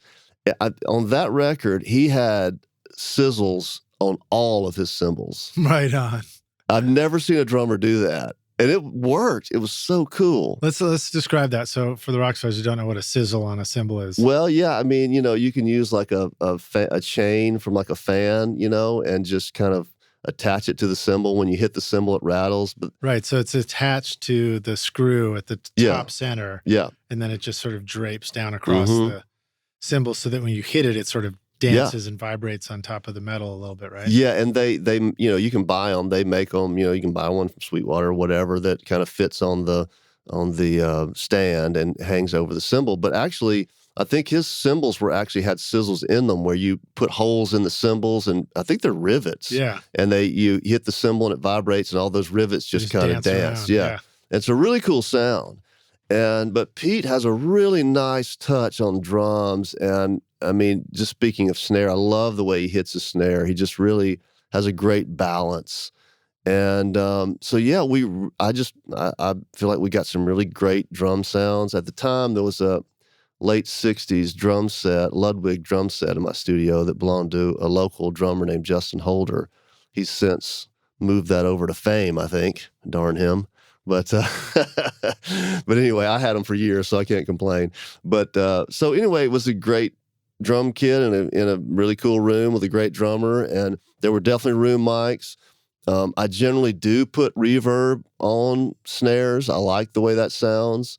How do you do that? What's the technique, the process for doing that? I kind of have all the drums going to their own bus, which actually is now a folder track. And then I have a drum reverb set up, and I'll send the snare, normally the snare and the toms. I've been playing around a little bit lately with maybe just sending a little bit of kick to the verb every now and then. Yeah, there's so many great records where you go listen, you're like, there's reverb on that kick. It can be really cool. It can be very cool. And so especially I feel like that works really well if the kick is also kind of gets its own moment in a recording. Totally. Yeah. Yeah. And so, yeah, I mean, it's generally, like a plate or something, but I also in my template, in my mix template now, I have kind of a short room and actually have a non-linear, like So this might be in the box mixing at this point. Yeah. I've pretty much, my whole career has mainly been mixing in the box. Really interesting. So you got the console, but the console might be more of the recording. It's the front end. Yeah. Everything, goes through the console. I use all outboard. I've got some great compressors, and I've got the board, the EQs on the board, and preamp. I use all that stuff going in, but pretty much most everything I've mixed has been in the box. That's cool. So a reminder, Rockstars, a way to think about that console is get it to create the sound you want at the capture. You're trying to get it to sound as much like you want that record to be, maybe. Absolutely. While the band's performing, capture it, and then you don't have to worry about it. You can just Absolutely use the power of mixing in the box at that point. When I got the console, of course, I wanted to mix through it, and I did for a while. I did a few records where I kind of split out, mixed through the console. But there's this really cool free plugin from Hoffa called Blind Test. Oh, cool. And I recommend that to everybody because you have to have a way to compare things in a non-biased way. So what I would do is I would have a mix and I would split it out through several channels of the console. I might use an outboard stereo compressor to run the mix through. And then I would do a mix in Pro Tools. And then you can put those two mixes side by side, level match them with this Blind Test plugin. You kind of close your Pro Tools windows, and there's kind of a shuffle button. And then you hit play, and you go back and forth between those two mixes. And it does it in such a way that you don't know which one you're listening to. You don't know which one you're listening to. There's no clicks or pops. You got to get the level match perfectly because if one's louder, you're going to pick that one every time. Right. But when you do all that right, and you listen to a mix that went through the console and one that didn't, my experience has been, first of all, it's very subtle. And second of all, it's about 50-50. Sometimes I would pick the Pro Tools mix. Sometimes I would pick the one ran through the console. So at that point, the advantages of being in the box just outweigh it. I think that's a good takeaway is remembering that we're always dealing with pros and cons of every decision we make. Like there's something good about it, but then there's something that's disadvantageous about it. Sure. Yeah, so it's like just selecting the right move for the right part of the session you're doing. Yeah, if I had a big SSL or something, maybe I would mix on it with all the, recallability and the automation and all that. My Trident doesn't even have automation on it. So it would just be essentially a summing kind of a thing. And it just was not that big of an advantage. Yeah. Yeah. So. Well, again, I think sometimes people mistake convenience as chosen because it's like, people might think, you're not doing something that's a little bit hard because it's convenient. Or I'm describing the internal process that we go through about ourselves. Mm-hmm. So we might think that, but then we have to remember that in some situations, the ability to work quickly and go from song to song and get right to it you could be opening up a whole world of advantages that you're missing when you do it the slow way too. So it's just remembering to really think hard about our process and don't assume that because we're changing something because it might simplify that somehow we're losing something or whatever. Or like you said, in your case, it was just you listened to both and you're like, it's just not that much of a difference. No. And it's, or you had already gotten the sound because you captured it through that. Yeah. That gets back to our earlier conversation. And, in this context, it's about the song and the performance. Yeah. If you've got a great song and a great performance, I don't care what you mix it on. It's going to be great. Yeah. And that's just, the way it is. There's so many countless, examples of that through history of, even Led Zeppelin records. I've been going back and listening to some Led Zeppelin records in my studio, which I love. Those, to me, when I was young, driving down the road with my friends, listening to Led Zeppelin, those were the hugest sounding records, biggest sounding rock records I'd ever heard in my life. Yeah. And you compare them to records today, they don't hardly have any low end. It's just, it's interesting how we think something is huge and what makes it sound huge. And I think with Zeppelin records, it's the room sounds. You hear John Bonham in a room, you're not hearing close mics, but that's what makes it sound huge. It's not huge because it has a lot of bottom end. It's huge because you're hearing the room. Yeah. And I remember hearing that Jimmy Page was also would put mics. He'd record his guitars from weird Sure. angles and stuff, right? Absolutely. So it was like it wasn't just a 57 jammed up on the amp. Yeah. And so probably like that combination of the room on the guitar with the room and the space on the drums. Mm-hmm. And I don't know what the bass story is too, but it gives you some of that too. In fact, I was watching this artist play their show at the club recently, and he had his guitar amp cranked up, and I'm standing back in the room, and I'm hearing all this low end coming out of it. That I was like, shit, like I haven't actually heard him do that in the studio. Like we just set up for what's going to work, 57 or whatever on the amp, and then we're in the control room and we're dialing things in according to that, choosing guitar pedals. But it's like there's a whole world of possibility by getting the mic away from the amp and filling up the room with space that I need to explore. So that was kind of fun for me too. Do you find that sometimes you go interact with the musicians you work with outside of your studio and you discover whole new things about them that you hadn't heard? Totally. And I think most guitar players, and I'm not talking about seasoned session guys necessarily, but I'm talking more bands and kind of guitar players, on sessions that may not be seasoned session players or whatever. I've had this happen to me so many times. They come in, you stick a 57 on the speaker, and they come into the control room and hear the guitar sound, and they're just like, they don't like it, because they're used to hearing their amp in a room and standing in front of it. It's not what they're used to hearing. Yeah. And so, a lot of times I will add a room mic or just, move the mic off the speaker, I mean, sometimes it is great to jam a 57 in an amp. That's a great sound, but that's not the only sound. Right, that's just one of them. That's one of them, Sometimes I'll take a U87 and just move it back 4 feet, and that's perfect, Yeah. I guess, it's interesting to hear you say that, and I've heard that too. I've heard people, why can't it sound like it sounded when I was out there? And then I go out there and I'm like, what do I do?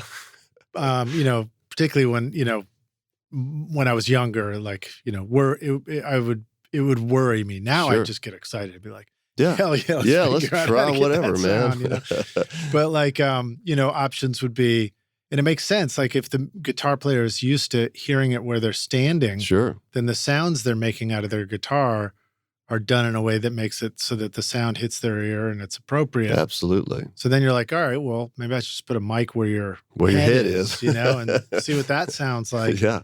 But then the next question is, okay, but if you did that, then do you move them back into the control room? Will that make them think it sounds right? Maybe it won't, It might.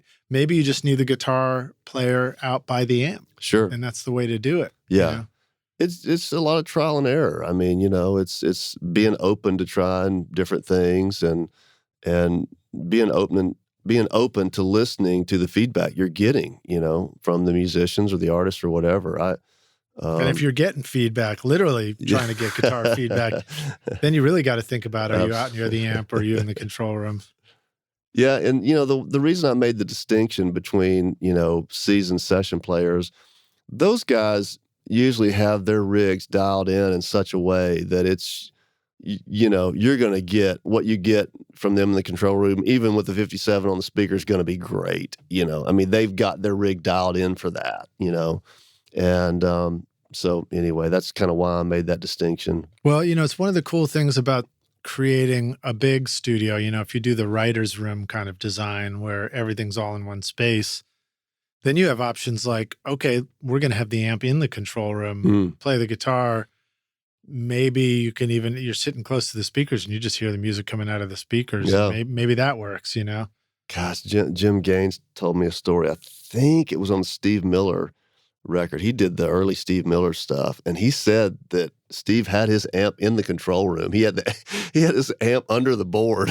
Wow. While they were tracking.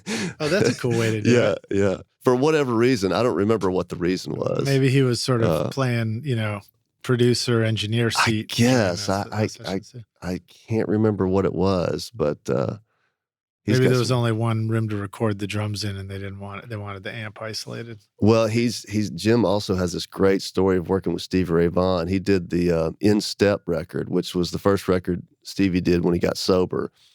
And Stevie wanted to play through 10 amps all at once.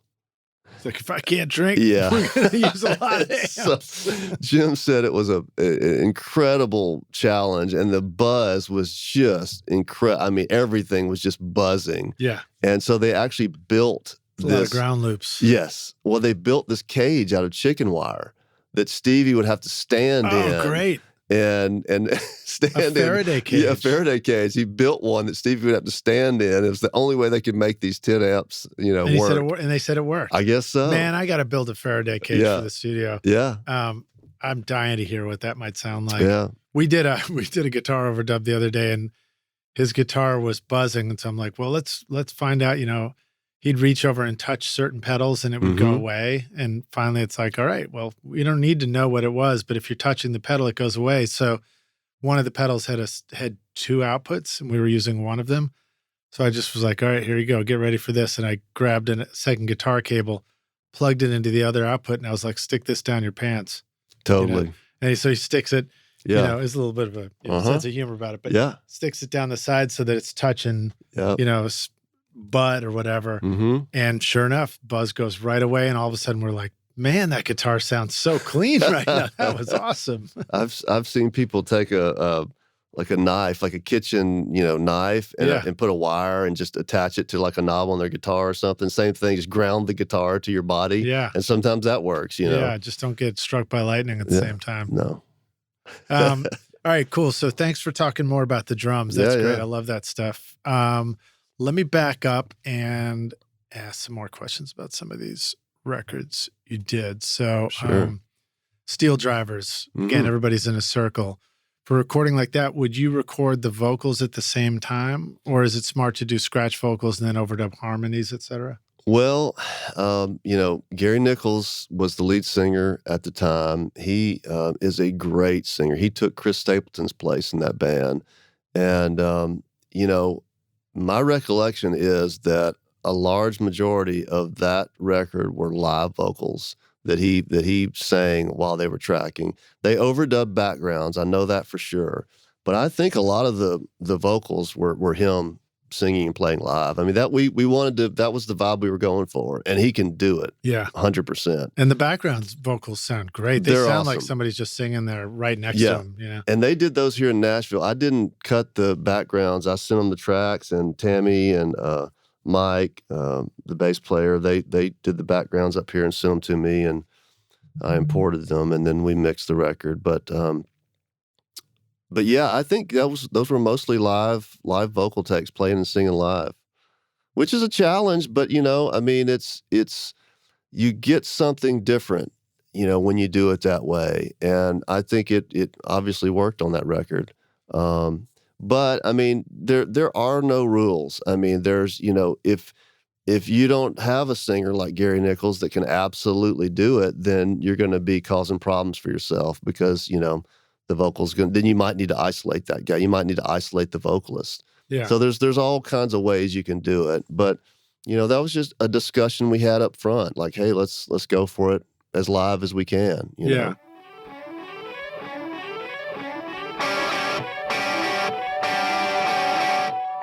What do songwriters, music producers, DJs, EDM artists, TV and film composers all have in common with you and me? We all need amazing sounds that instantly elevate our music to the desired style. That's why Native Instruments is your ultimate toolkit, offering a massive library of sounds for your studio. Whether you're into hip-hop, indie pop, classic rock, meditation music, dance beats, or orchestral arrangements, the Native Instruments Complete Bundle has it all. From drums, loops, and beats to synths, realistic strings, vintage bass, guitars, and keys, it's a comprehensive collection. I love recording real bands in my studio, but then enhancing the tracks with drum samples, synths, and futuristic keys from Battery, Contact, Massive X, Guitar Rig, and Hybrid keys, for example. It's a surefire way to make your productions sound modern and unique. Use the code ROCK10 to get 10% off or get Complete Start for free today, featuring 2,000 sounds and 6 gigs of samples at nativeinstruments.com.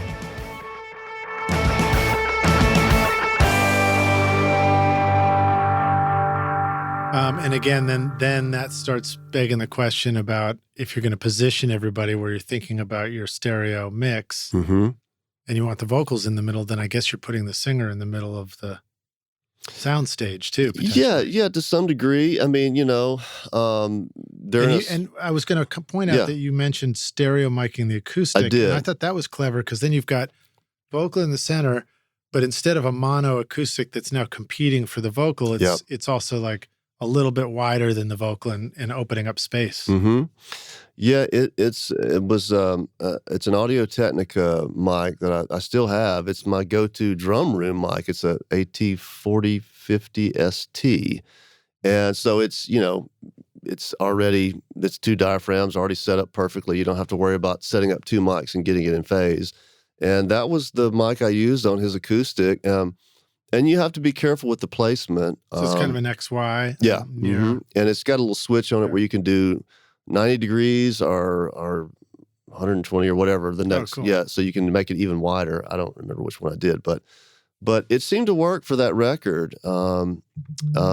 These days when I'm in that situation where I've got someone playing and singing at the same time, I'll start out with ribbons, because you can really place the ribbons in a way to cancel out. You can use the figure 8 to your advantage. Yeah, and the side rejection is so good on a figure 8 ribbon. Yeah, and so I'll try that and see if I can make that work, if that sound works. Yeah, because that's also particularly, it can be a particularly warm, smooth tone. Sure, it can be. And you might want that or you might not. Exactly.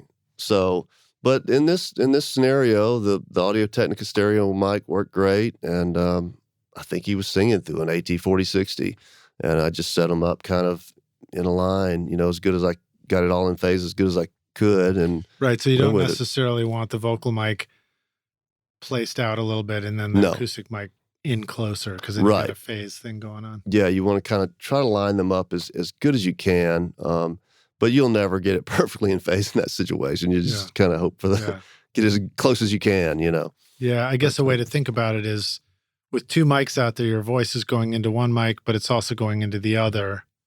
That's the problem. Usually the problem is that the vocal is too much in the acoustic mic, not the other way around. Usually there's the acoustic bleeding into the vocal mic is not the problem. It's the other way around. Yeah, I find when I do the double miking thing, the acoustic bleeding into the vocal mic can give you the sort of in-your-face mid-range upper mid of the acoustic guitar. Sure. Yeah. And then the close mic sort of fills in the body of the acoustic. Yeah. You want it. And you always got to check that phase polarity. The phase is which one's better. Super important in that situation. You kind of start with the vocal striking you as in phase, and then you just flip the acoustic to match. Sure.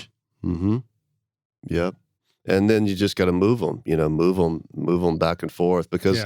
Inevitably you'll set the mics and you'll go back out and the guy's leaning back in the chair or he's leaning forward and then everything's changed, so you kind of have to readjust. And, if there wasn't a bunch of other musicians, or maybe there is, but he still needs to fix the lyric in the second verse. Yeah. Now you always have to remember to punch the vocal, but also the acoustic, and he has to play along. You kind of like slip it in. And we definitely did some of that because that was the only way to fix things. And like I say, he's such a great singer that there wasn't a whole lot to fix, but there were some things for sure. Another artist, Grace and Tony. Invitation to an Autopsy. Yes. That one struck me as maybe an approach of vocals with a room mic in there too. Just sort of like you could hear the room around the voice. Is that something you sometimes do? Will you record a vocalist and then also have room mics going? Not frequently, although, I will occasionally cut vocals out in the big room, which definitely sounds different than vocals in an ISO booth. Right, you just hear it on You hear the mic. you hear the room. And I don't remember particularly on that record. I may have had one of them in the booth and the other out in the room, but I'm glad you mentioned that record. I absolutely love that record, and it's I don't know if you've had this happen to you, but it's one of the many times in my life where I've done a record with a band and just poured my heart and soul into it. Everybody worked really hard. It's great, it's great, it's great. And the band breaks up. Oh, yeah. And it's like, wah, wah, you know. Or I've had it where the band didn't break up the record label. Just they were at artwork. Yeah. It was our big, after a year or two of getting ready for this thing. And then the label's like, yeah, we're dropping you. Mm-hmm. Yeah, kudos to them. They had been out touring. I mean, they were a married couple. They had kids, and they were out touring and trying to make it work. And you're too understanding. Yeah. Well, but anyway, they wrote all these great songs. I mean, the record is just really very cool. It's like, they've got songs about Frankenstein and I'm drawing a blank on some of the other song titles right now. But anyway, it's a really cool record. So, but yeah, awesome. I don't remember particularly room mics on the vocals. So. Okay, but that's not. I think if it was something you did regularly, that would have been this. But commenting on how the different spaces have different qualities like that. I think that's a good reminder to us, especially a lot of people with home studios where, you might be fighting that or just trying to decide if you should fight it. Sure. Sometimes that's the sound. I mean, we would do sessions sometimes, a lot of demo sessions with an artist I worked with before we went into the pro studio to record. And discover the vocal just on that day, because we used to record in the hallway, it just had this sound, and we're never going to get that sound again, Mm-hmm. So embrace those unique sounds and all these home studio environments too. Absolutely. It's one of the things that I think is really cool if you allow yourself to go do kind of mobile recordings and field recordings, and then bring it back to mix. You can capture all these unique spaces. Oh man, man, I've done a few mobile recordings. Those are interesting. As a matter of fact, I'll tell you a quick story about a Jason Isbell live from Alabama. They hired me to help record. He did 2 shows, and I had a Pro Tools rig. And on the second night, we were in Birmingham at Workplay. And so my whole job is to just monitor the Pro Tools rig, monitor the levels, make sure everything's good. And the end of the show, I hit the space bar and the computer crashes. You were using Pro Tools? Yes. And I was like... You didn't know about Reaper yet? Panic. No, I did not. This was many years ago. Yeah. But I did learn a lesson that night. And since then, I will, if someone wants me to do a live recording, you have to have redundancy, or I won't do it. Yeah. Luckily, we didn't lose anything. I had to rebuild the session, but all the files were there. But actually, a couple years ago, I got hired to go do a AJ Croce live show. I was like, I'll do it, but the front of house guy. I mean, now the digital boards, you can just stick a SD card in or whatever, and so we had multiple recordings going, and everything was fine. But man, you're talking about panic. Hey, Jason, can we do that one again? It's like... Well, you think it's easy to take things for granted. Yeah. It's easy to get, you just forget that this thing might not work tomorrow. Yeah. With the computer, with the tape machine, I got used to it. With the MCI, I would just align it. I go in and I might hit the play button and it just won't go today, and it wasn't much fun. Computer, same thing. You walk into the studio and you're like, Pro Tools opened yesterday. Yeah. This session worked yesterday. Man. For some reason, it doesn't work today. And again, as I get used to it, you get less stressed out, and I'm not even as stressed about telling the artist hang tight. Sort it out. I've got the spinning ball of death on my screen right now. Just take a break. Yeah. A recent discovery for me too was I had some weird stuff going on. And it might have just been because I opened a different session. Yeah. Sometimes a corrupt thing appears and messes everything else up. Mm-hmm. But all my channels, my inputs are 1 through 16 and then 17 through 32. All the 17 through 32 ones would just freak out. And like you patch into 17 and now it's like inputting every third on repeat or something. So none of the numbers line up anymore, even though it says it's working in your Pro Tools session. And the solution, which was advice from Glenn Rosenstein, a reminder actually, is trash the prefs. Sure. Which is a not fun thing for somebody to tell you on a session where you're like, oh, I don't want to dig in and mess with all this. And but I learned, I forget what the name of the designer is, but there's a Pro Tools trashing prefs called app. PT Prefs or something. PT Prefs. Yes, great. So great. I use it now. That. And so it's just this free app you can download, Rockstars. And when you're in a jam like that, when you're looking at it, you're like, I know I'm doing everything right, and it's just not acting right. You can try this, and you just hit the trash prefs thing. It actually backs up the prefs you had, which is so cool that it does that. Yeah, and I think you can, and then you restart Pro Tools, it rebuilds it, and then you can import those prefs back in, and potentially it'll put everything back the way you liked it, but working again.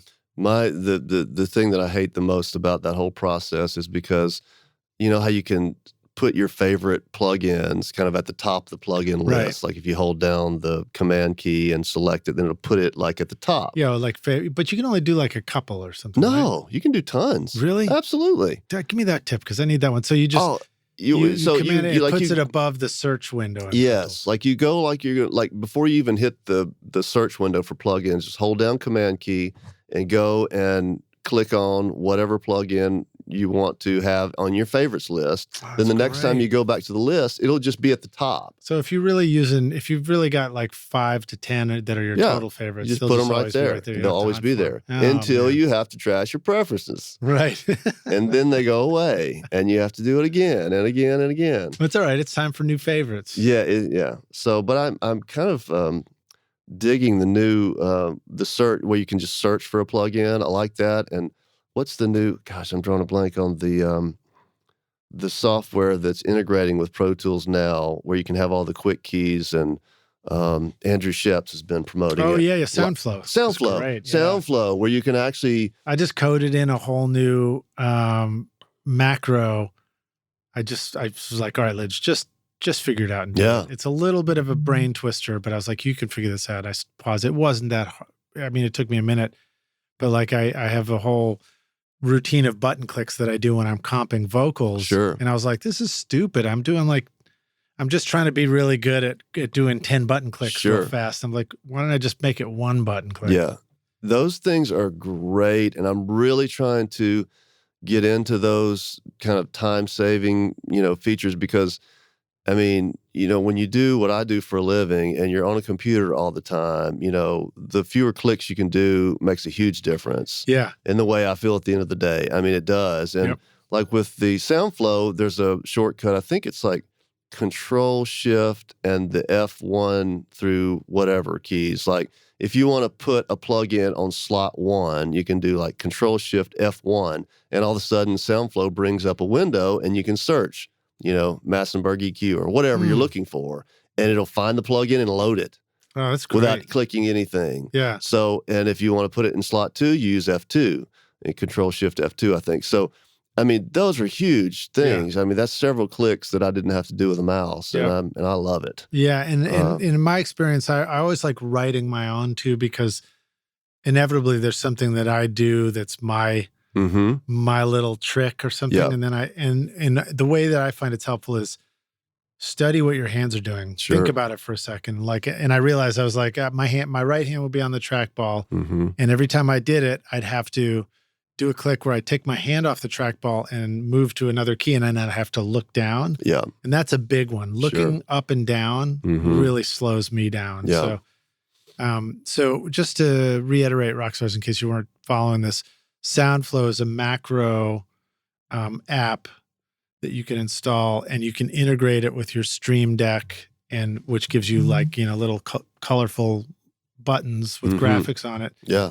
And you can tell it to do a whole sequence of movements. And they've got ones that they've already written, like what you just said with the Shift F key. And so you can really speed up your workflow. At first, it's a little overwhelming because they try to simplify it, but there's so many options. It's like, it's overwhelmed by too much possibility. So I find it's helpful to like really think about like, what do I actually need right now in this moment, and then go see if you can find it. Sure. Yeah. It's my understanding is that it comes with your Pro Tools subscription now, but it's kind of a light version. Like that version, you can't like write your own macros, so you can use kind of what they already have pre-programmed. Oh, okay. But then you can pay a subscription, and then you get the full thing where you can write macros. I think like Andrew Sheps has written a macro that will like print stems for you, just stuff like that. That one's great. Yeah, that's one called Bounce Factory. Bounce Factory, yeah. That one I think maybe is a subscription, but it's very powerful. Yeah, and I'm trying to, I've got so many subscriptions in my life, I don't want another one, so I'm just trying to use the ones that come with it. Subscriptions. Oh, man, geez. We actually just recently figured out that we've been paying $7.99 for a protection plan on an iPhone 5 for all these years. It's like, you got to be kidding me, man. It totaled like $700. I'm like, we've been paying for something that we got rid of however many years ago. That's funny. Yeah. Do you feel like all the time that you've spent watching YouTube videos, trying out mix tricks, and tweaking version after version of your mixes has gotten you nowhere? Have you been looking for a simple, straightforward, step-by-step process for creating a pro mix that won't take years to learn? What if you could have a Grammy-winning mix engineer who understood all of your mixing struggles and could coach you through them? If you struggle with any of these questions, then the Ultimate Mixing Masterclass is just for you. Now you can discover the proven step-by-step mix system from Grammy-winning mixer Craig Alvin for consistently creating a pro-quality mix from your home studio that will sound amazing everywhere. Listen to this quote from one of our students, David. Quote, "Absolutely the most informative and helpful block of information and mentoring on the mixing process I've ever been a part of. That was like sitting behind a mix engineer for years, watching and picking up tips along the way, condensed into a 6 to 7 hour session." Close quote. Look, I'm so confident that the Ultimate Mixing Masterclass will take your mixes to the next level that if you can't get a killer mix within 30 days, I'll give you a full refund, no questions asked. So if you're ready to take your mixes to Grammy-winning quality, then go to ultimatemixingmasterclass.com and start now by checking out the free preview of the Ultimate Snare Mixing Trick, and I'll save a seat for you at the front row table at the Grammys.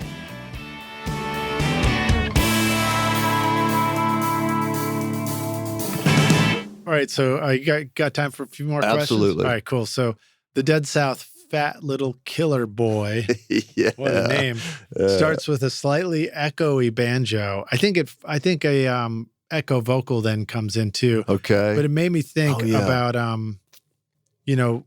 banjo treatments. Actually, I kind of skipped over a question I want to ask around that too, so I'll come back to it. Sure. But talk about banjo, talk about, do you sometimes do a banjo and then you put a certain kind of space around it for a different kind of sound? Yeah, that particular song, I think we were kind of going for like a lo-fi intro, that kind of lo-fi intro that then kind of breaks into, hi-fi or full fidelity or whatever you want to call it.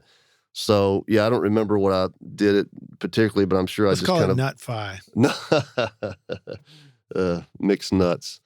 But I think I just probably limited the bandwidth and maybe put some saturation on it or something like that. But I love that track. The Dead South are a great band. They are out there absolutely killing it, just selling out everywhere they go. They played the Ryman last year for the first time and sold it out. Wow. First time ever. Amazing. I'm actually coming back up here on Saturday to go to the Grand Ole Opry. They're playing the Grand Ole Opry. Oh, that's great. And so they're artists. I've done 2 records with them now and just love them. They're fantastic guys. But I haven't done the Grand Ole Opry yet. I got a buddy who you got to plays do Phil that there regularly. He's like, come on out. Yeah, it's cool.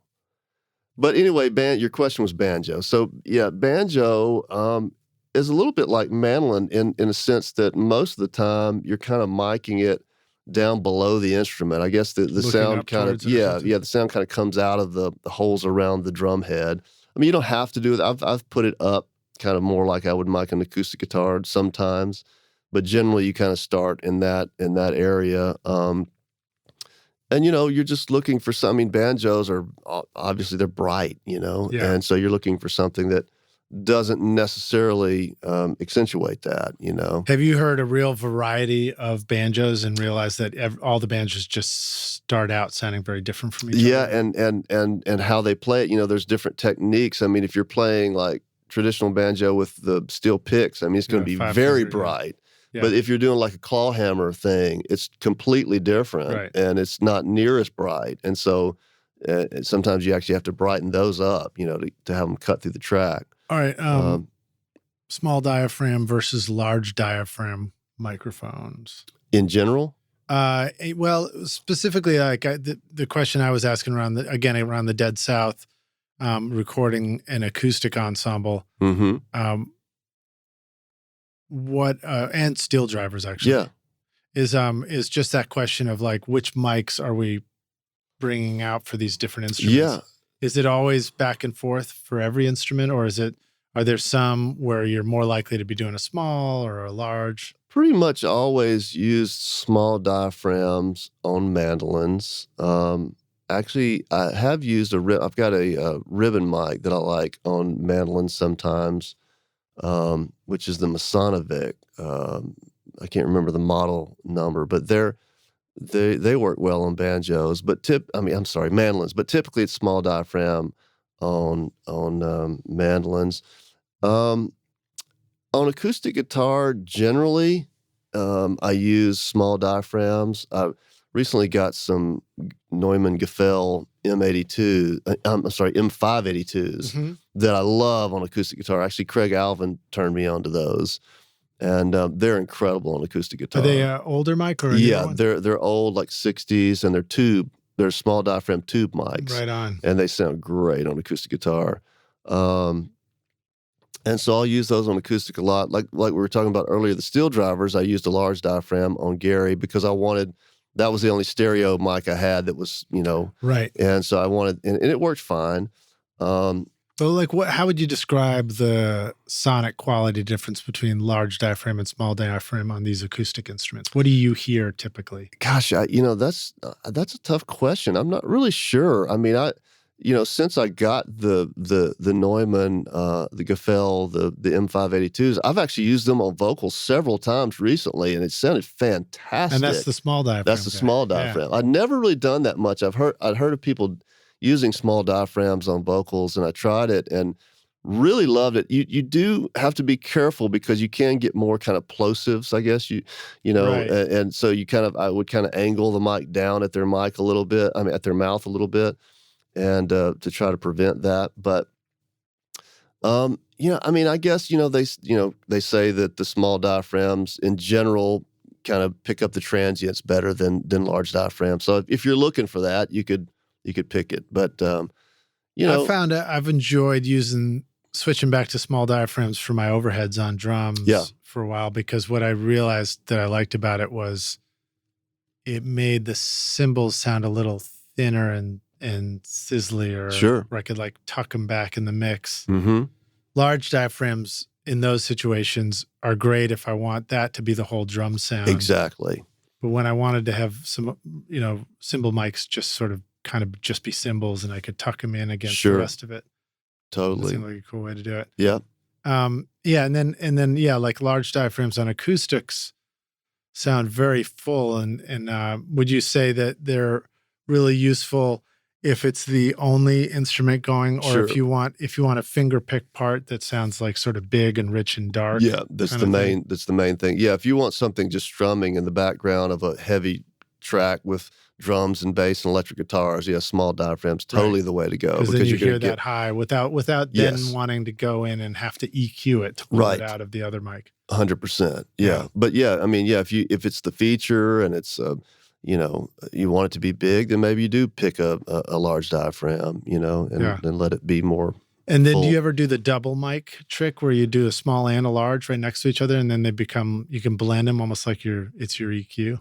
I don't do with a small and large diaphragm necessarily. Most of the time, well, you should, Jimmy. Okay, well, I will actually. I mean, most of the time, if I use two mics on an acoustic, it would be actually recently I rediscovered a technique I did years ago, which is, you put one like 12th fret or whatever where the neck meets the body, kind of where you normally would, and you put another small diaphragm up over their right shoulder pointing down. Yeah. And that can be pretty cool, actually. That's a cool one. I learned that pointing down one. I remember doing a session with Will Kimbrough where we were just struggling to get the right sound. And it was like, I was like, let's try that. And it makes sense because it's like, well, it's like the guitar player. It's like, where's my ear? Mm-hmm. So it's like now the mic is up at ear level, looking down, but it kind of has to be in front of the guitar player's head a little bit because you want it to be looking down and also still seeing the fingers on the strings a little.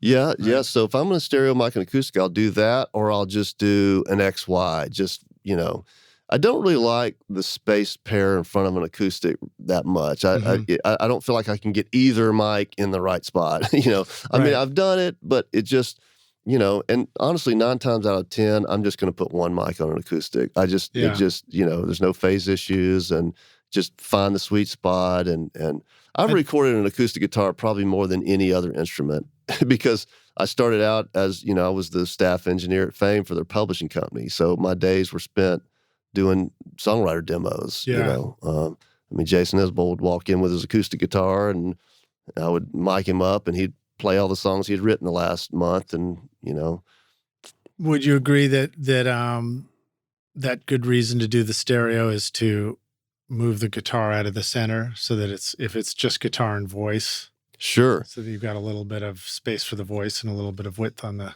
sound. And I mean, it's mono, single mic, great if you're doubling the guitars and panning it. If you're doubling them and panning them, or if you just, again, if it's a thick track that's got multiple electrics and bass guitar and an acoustic, sometimes a single mono acoustic just panned off to one side can be fine, maybe totally. Halfway or something. But yeah, I mean, if it's going to be a feature, I'm working on a band from Huntsville, Alabama right now called Luna Coy. And we started out kind of with acoustic guitar and vocals. And I kind of thought that was going to be the main thing. We've actually since gone to a bigger production and added other things. But I started out with a stereo mic'd acoustic and vocals because I wanted it to take up more space. Right. Isn't that one of the challenges? Sometimes we're starting a song, but we don't really know where it's going. Oh, no. This one, I did not know we were going to go this far down the road, but it's cool. It's been fun. But I would have done things a little differently. Yeah, right. But it's okay. It happens how it happens. You know? And it's not like, it's kind of like that lesson you learn when you try and record every mic you can think of on the drums, thinking you'll just use the one you like later. And then you're like, that didn't really work. They just all sounded like shit together. It's the same thing. It's like you kind of can't really, I mean, I suppose you could try, but I doubt it would work as well as hoped for. But like recording a stereo version of the acoustic plus the mono version of the acoustic at the same time, because you'd be like, which one am I listening to while we're working anyway? You know? I mean, I come from the school of thought of like, I'm trying to make it sound like a mix from like the beginning. Right. I had an intern recently, he recorded me doing an overdub out in the studio, and I came back into the control room and listened to his mix, and he had turned the track like way down, and the acoustic guitar that I was recording was like way up. Yeah. And I was like, I'm just curious, like, why did you do that? What was your thought process? Well, he was like, well, if you needed me or, had made a mistake or needed to get my attention, I wanted to make sure I could hear you. Right. And I was like, man, you'll hear me. I'll let you know, like, make it sound like a record. Always be listening in perspective, Now, so to continue that dialogue, in your studio, is the mix for you playing the acoustic a different mix from what's coming out of the speakers? So right now I've got, I've been working with Here Technologies. They're actually based in Huntsville, Alabama. They're great. Yeah. We were the beta test site for them when I worked at Fame. And so I've been with those guys. They're fantastic. And so I've got their Hearback Pro system, which is a 16-channel mixer. It sounds great. You can pan everything how you want it. So drummers don't complain? No. I actually have a stereo drum, two channels that are stereo drums, and then a kick and a snare on individual channels. Right, so because sometimes that's what they want. Yeah. They just want more of that. But I don't currently have a mix going to the headphones, the same thing that I'm hearing. Most of the people I work with are used to kind of making their own mix. However, I'm about to change that.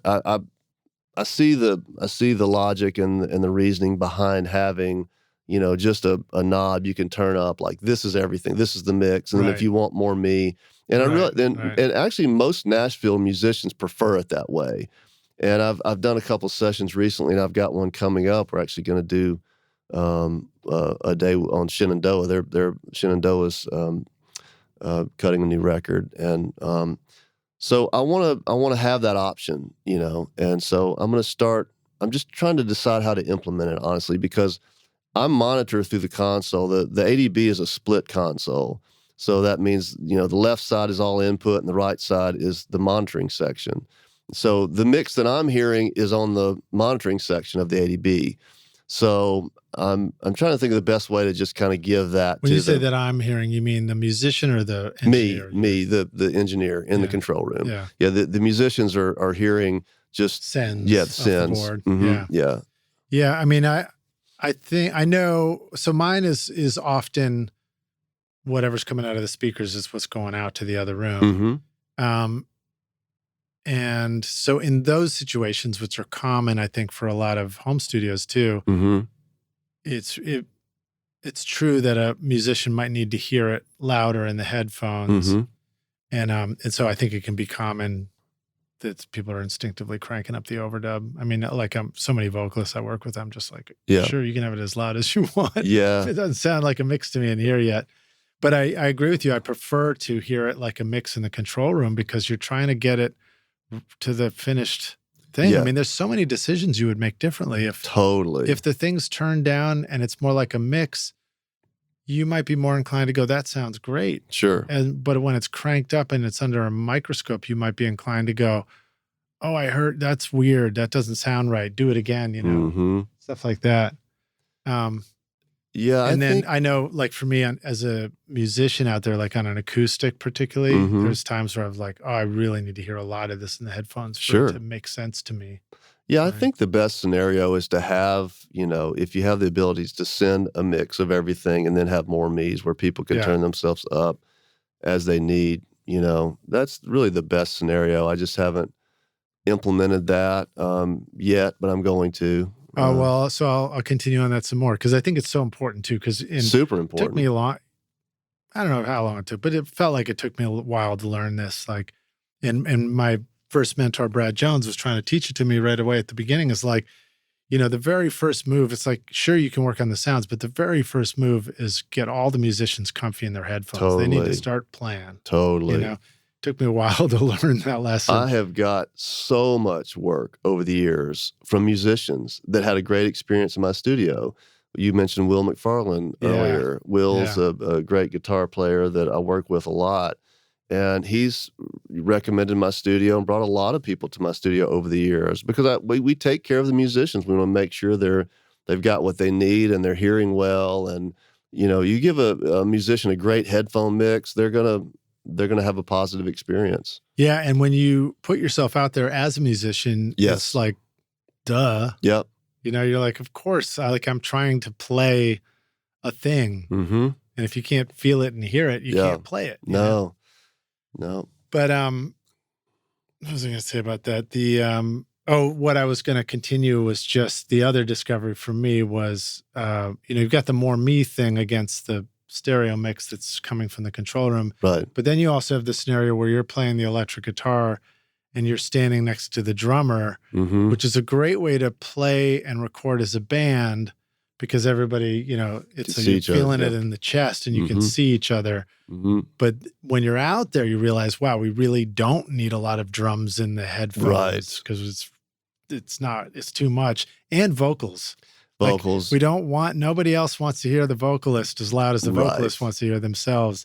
Right. So there really are instances where especially in these like big electrified kind of sounds where what the musicians need to hear is quite different from what you want to do in the control room. Absolutely. And And I don't know that the mix that I would send, the mix that I'm hearing that I would send to the headphones, that would probably be minus the vocals. I don't really think, to your point, I think that, everyone wants to kind of control how loud they're hearing the vocals. The bass player might want it different than the guitar player, whatever, so. Yeah. And it depends on the session too. So on the sessions where the vocal is a guide track, right, and it's going to get redone, right, then you're not going to want to hear so much of it necessarily, potentially. Right. Mm-hmm. Sometimes you got a vocalist whose timing is just off too. Sure. It can throw everybody does that off. Throw you off. Wow, Yeah. But then there are also the sessions where, like, especially if it's a no-click session, you got to have the vocals in the headphones because the vocals are everything. They tell you everything about the song and what it's trying to do, There's so many funny stories. I don't remember all the details, but there was some story of session players, had a guy in the studio who was singing who wasn't very good, and they all had him turned down in their mix. Yeah. And he was getting so mad because he was trying to talk and no one was paying any attention to him. It's just like, it just really went downhill because no one was communicating with. He needed a secondary talkback button. Yeah. Like a button, he hits it, and then all of a sudden his mic goes loud in the headphones. Yeah. This podcast is proud to present Recording Studio Rockstars Academy. Are you ready to take your recording, mixing, and mastering to the next level and make your best record ever? Then visit the Academy to find the course that's right for you. Want to record killer drums in your home studio? Then check out Rockstars of Drums to learn how to record, edit, and mix pro-sounding drums with a professional Nashville session drummer in a Grammy-winning studio. Or if you're ready to start mastering your own records at home, then check out Rockstars of Mastering, where I walk you through exactly how I master my own records using nothing but plugins. Plus, I take you into a world-class mastering studio, Sterling Sound, to meet with Ryan Smith and hear how he professionally mastered my record, Skadoosh, for release to streaming platforms. That's the music you hear on this podcast, Rockstars. And if mixing is your focus, then check out my free mixing course, Mix Master Bundle, where I show you how to mix using stock and free plugins and Pro Tools. Plus, you get a look at how I recorded everything in my studio and multi-track downloads for you to practice mixing and even upload to your website if you want. Are you ready to make your best record ever? Then go to recordingstudiorockstars.com/academy to get started now. Groovy. Well, we are hitting the end of our stretch. I get more questions, but we'll save them for our next session. Sounds great. Let me just jump to a couple of our closing out questions because you're a studio guy. You've been doing this for a long time. Yeah. So, what do you want to say about either a resource or maybe it's something online, maybe it's something physical, or it's just a tip for the business side of doing this? So, if you want to do this music thing, do the studio thing, and you want it to be more than just a lifelong hobby, what do you want to say to the rock stars? Man, one of the things that a guy named Walt Aldridge told me in the beginning of my journey, and Walt is a very successful songwriter, great session player. He was a studio manager at Fame for many years, great guy. He said, if you just get up early in the morning, you'll beat half the people in the music business. Right. And I mean, his point was, treat it like a job, I mean, and so, my advice is you have to work hard. I mean, I've worked really hard to get where I am. And I think, like for instance, this happens all the time. I'll start mixing a record for an artist and I'll send them mixes and great, that's perfect, we're done. I'll be the one saying, but wait, I want to try, I want to try one more or two more, so I'm constantly trying to better myself and get better. And, I mean, I'll watch YouTube videos and try to pick up. Addicted to YouTube. Try to pick up tips from mix tips from all kinds of people, and so I'm constantly trying to learn. And so you just have to, you have to treat it like a business. You have to handle your business. I mean, I do, part of my job is I do all my own bookwork. I have QuickBooks, and I have to sit down and balance everything out and I have a CPA that helps me with taxes and payroll taxes and all that stuff. But for the most part, I do it all, Yeah. So, Well, you can't get in trouble for messing up your own organization, but you can get in trouble for not doing your taxes right. yeah, So start with the CPA, rock stars. yeah, Make sure you get that part right. absolutely.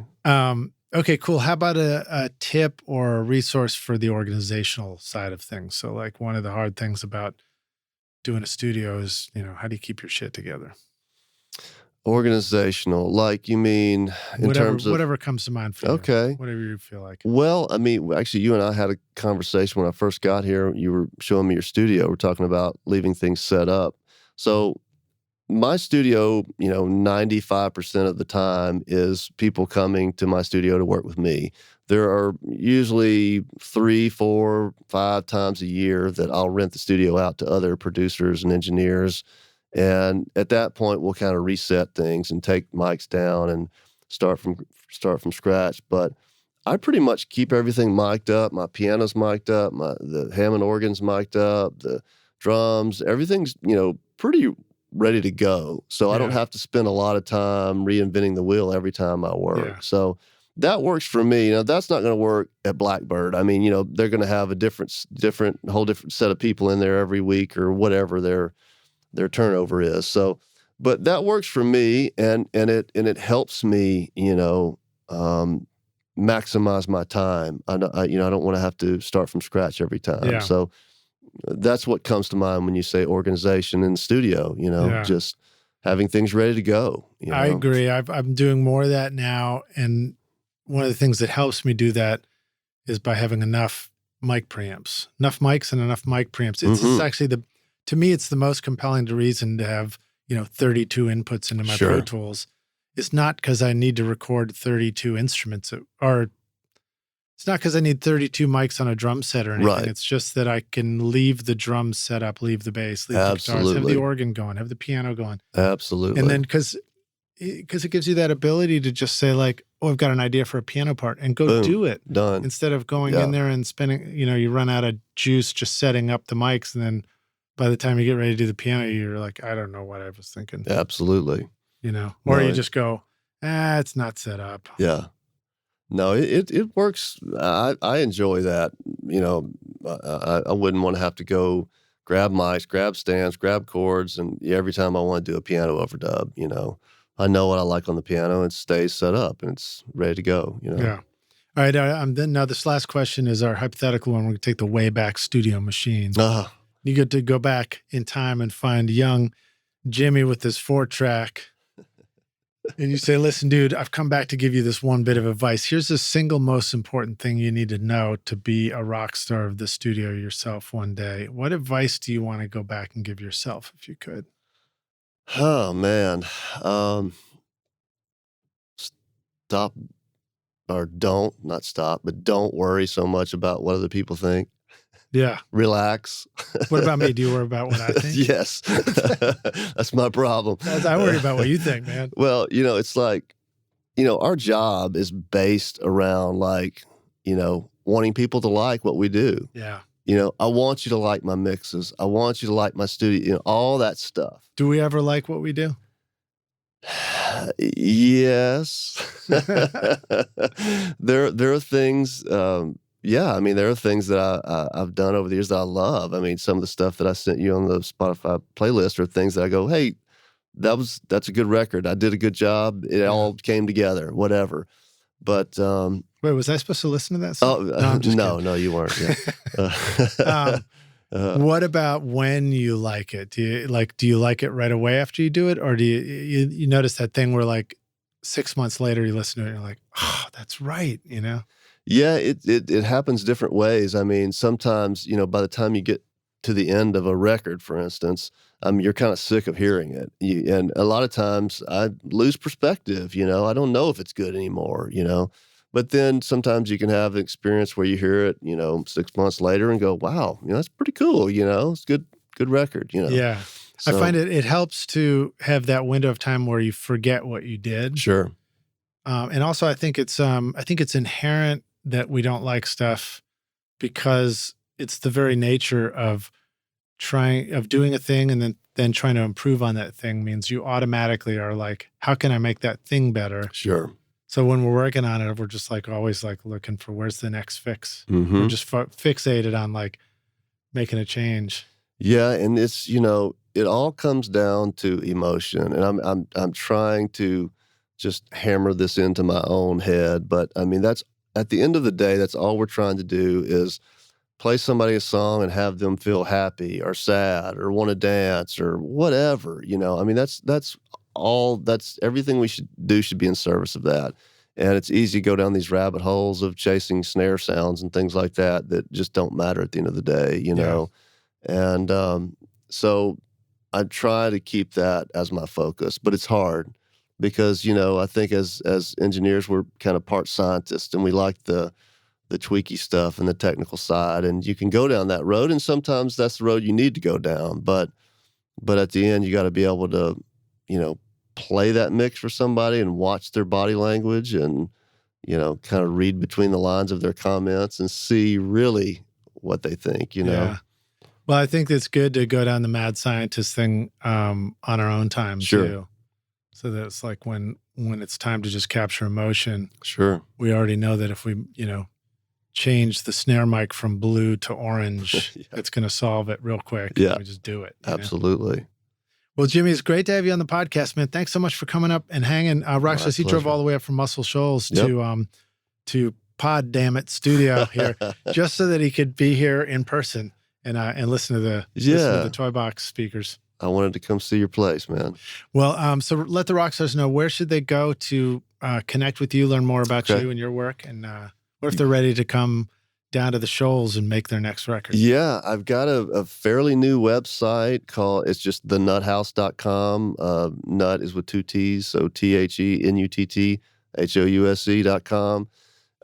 You can contact me there. There's actually a great form that you can fill out that gives me information about, what you're wanting to do, what kind of session you're wanting to book, and also have links on my website for the music makers where you can get rebates. If you're from out of town, you come into the Shoals to make your record, you can get rebates. So that sounds great. Yeah, you can find me there. Of course, you can find me on, Facebook or Instagram. Those are pretty much my two things. I'm not a Can we get a little punch card where like after you make 5 records or 10 records, you just get a free record? Is that the way it works? I don't think like so. Like the old coffee shop days. I don't think so. Well, dude, thanks for hanging with us, Rockstars. Thank you for listening. And Jimmy, I look forward to coming down and seeing your studio. Come on down anytime. All right, man. Cheers. Thank you. Thanks so much for listening to Recording Studio Rockstars. If you enjoyed the show and want to help make it better, then please share this episode with your friends on social media and leave a rating and review on iTunes to help the podcast reach more rock stars like yourself. You can click directly over to iTunes or go to rsrockstars.com/review for an easy explanation. And remember to hit the subscribe button to keep up with weekly episodes. And if you're ready to make your best record ever now, then head over to Recording Studio Rockstars Academy, where you can start with my free course at mixmasterbundle.com. Thanks so much for listening, and thanks for being a rock star. I'm Lid Shaw, and this is Recording Studio Rockstars. Now, go make great music.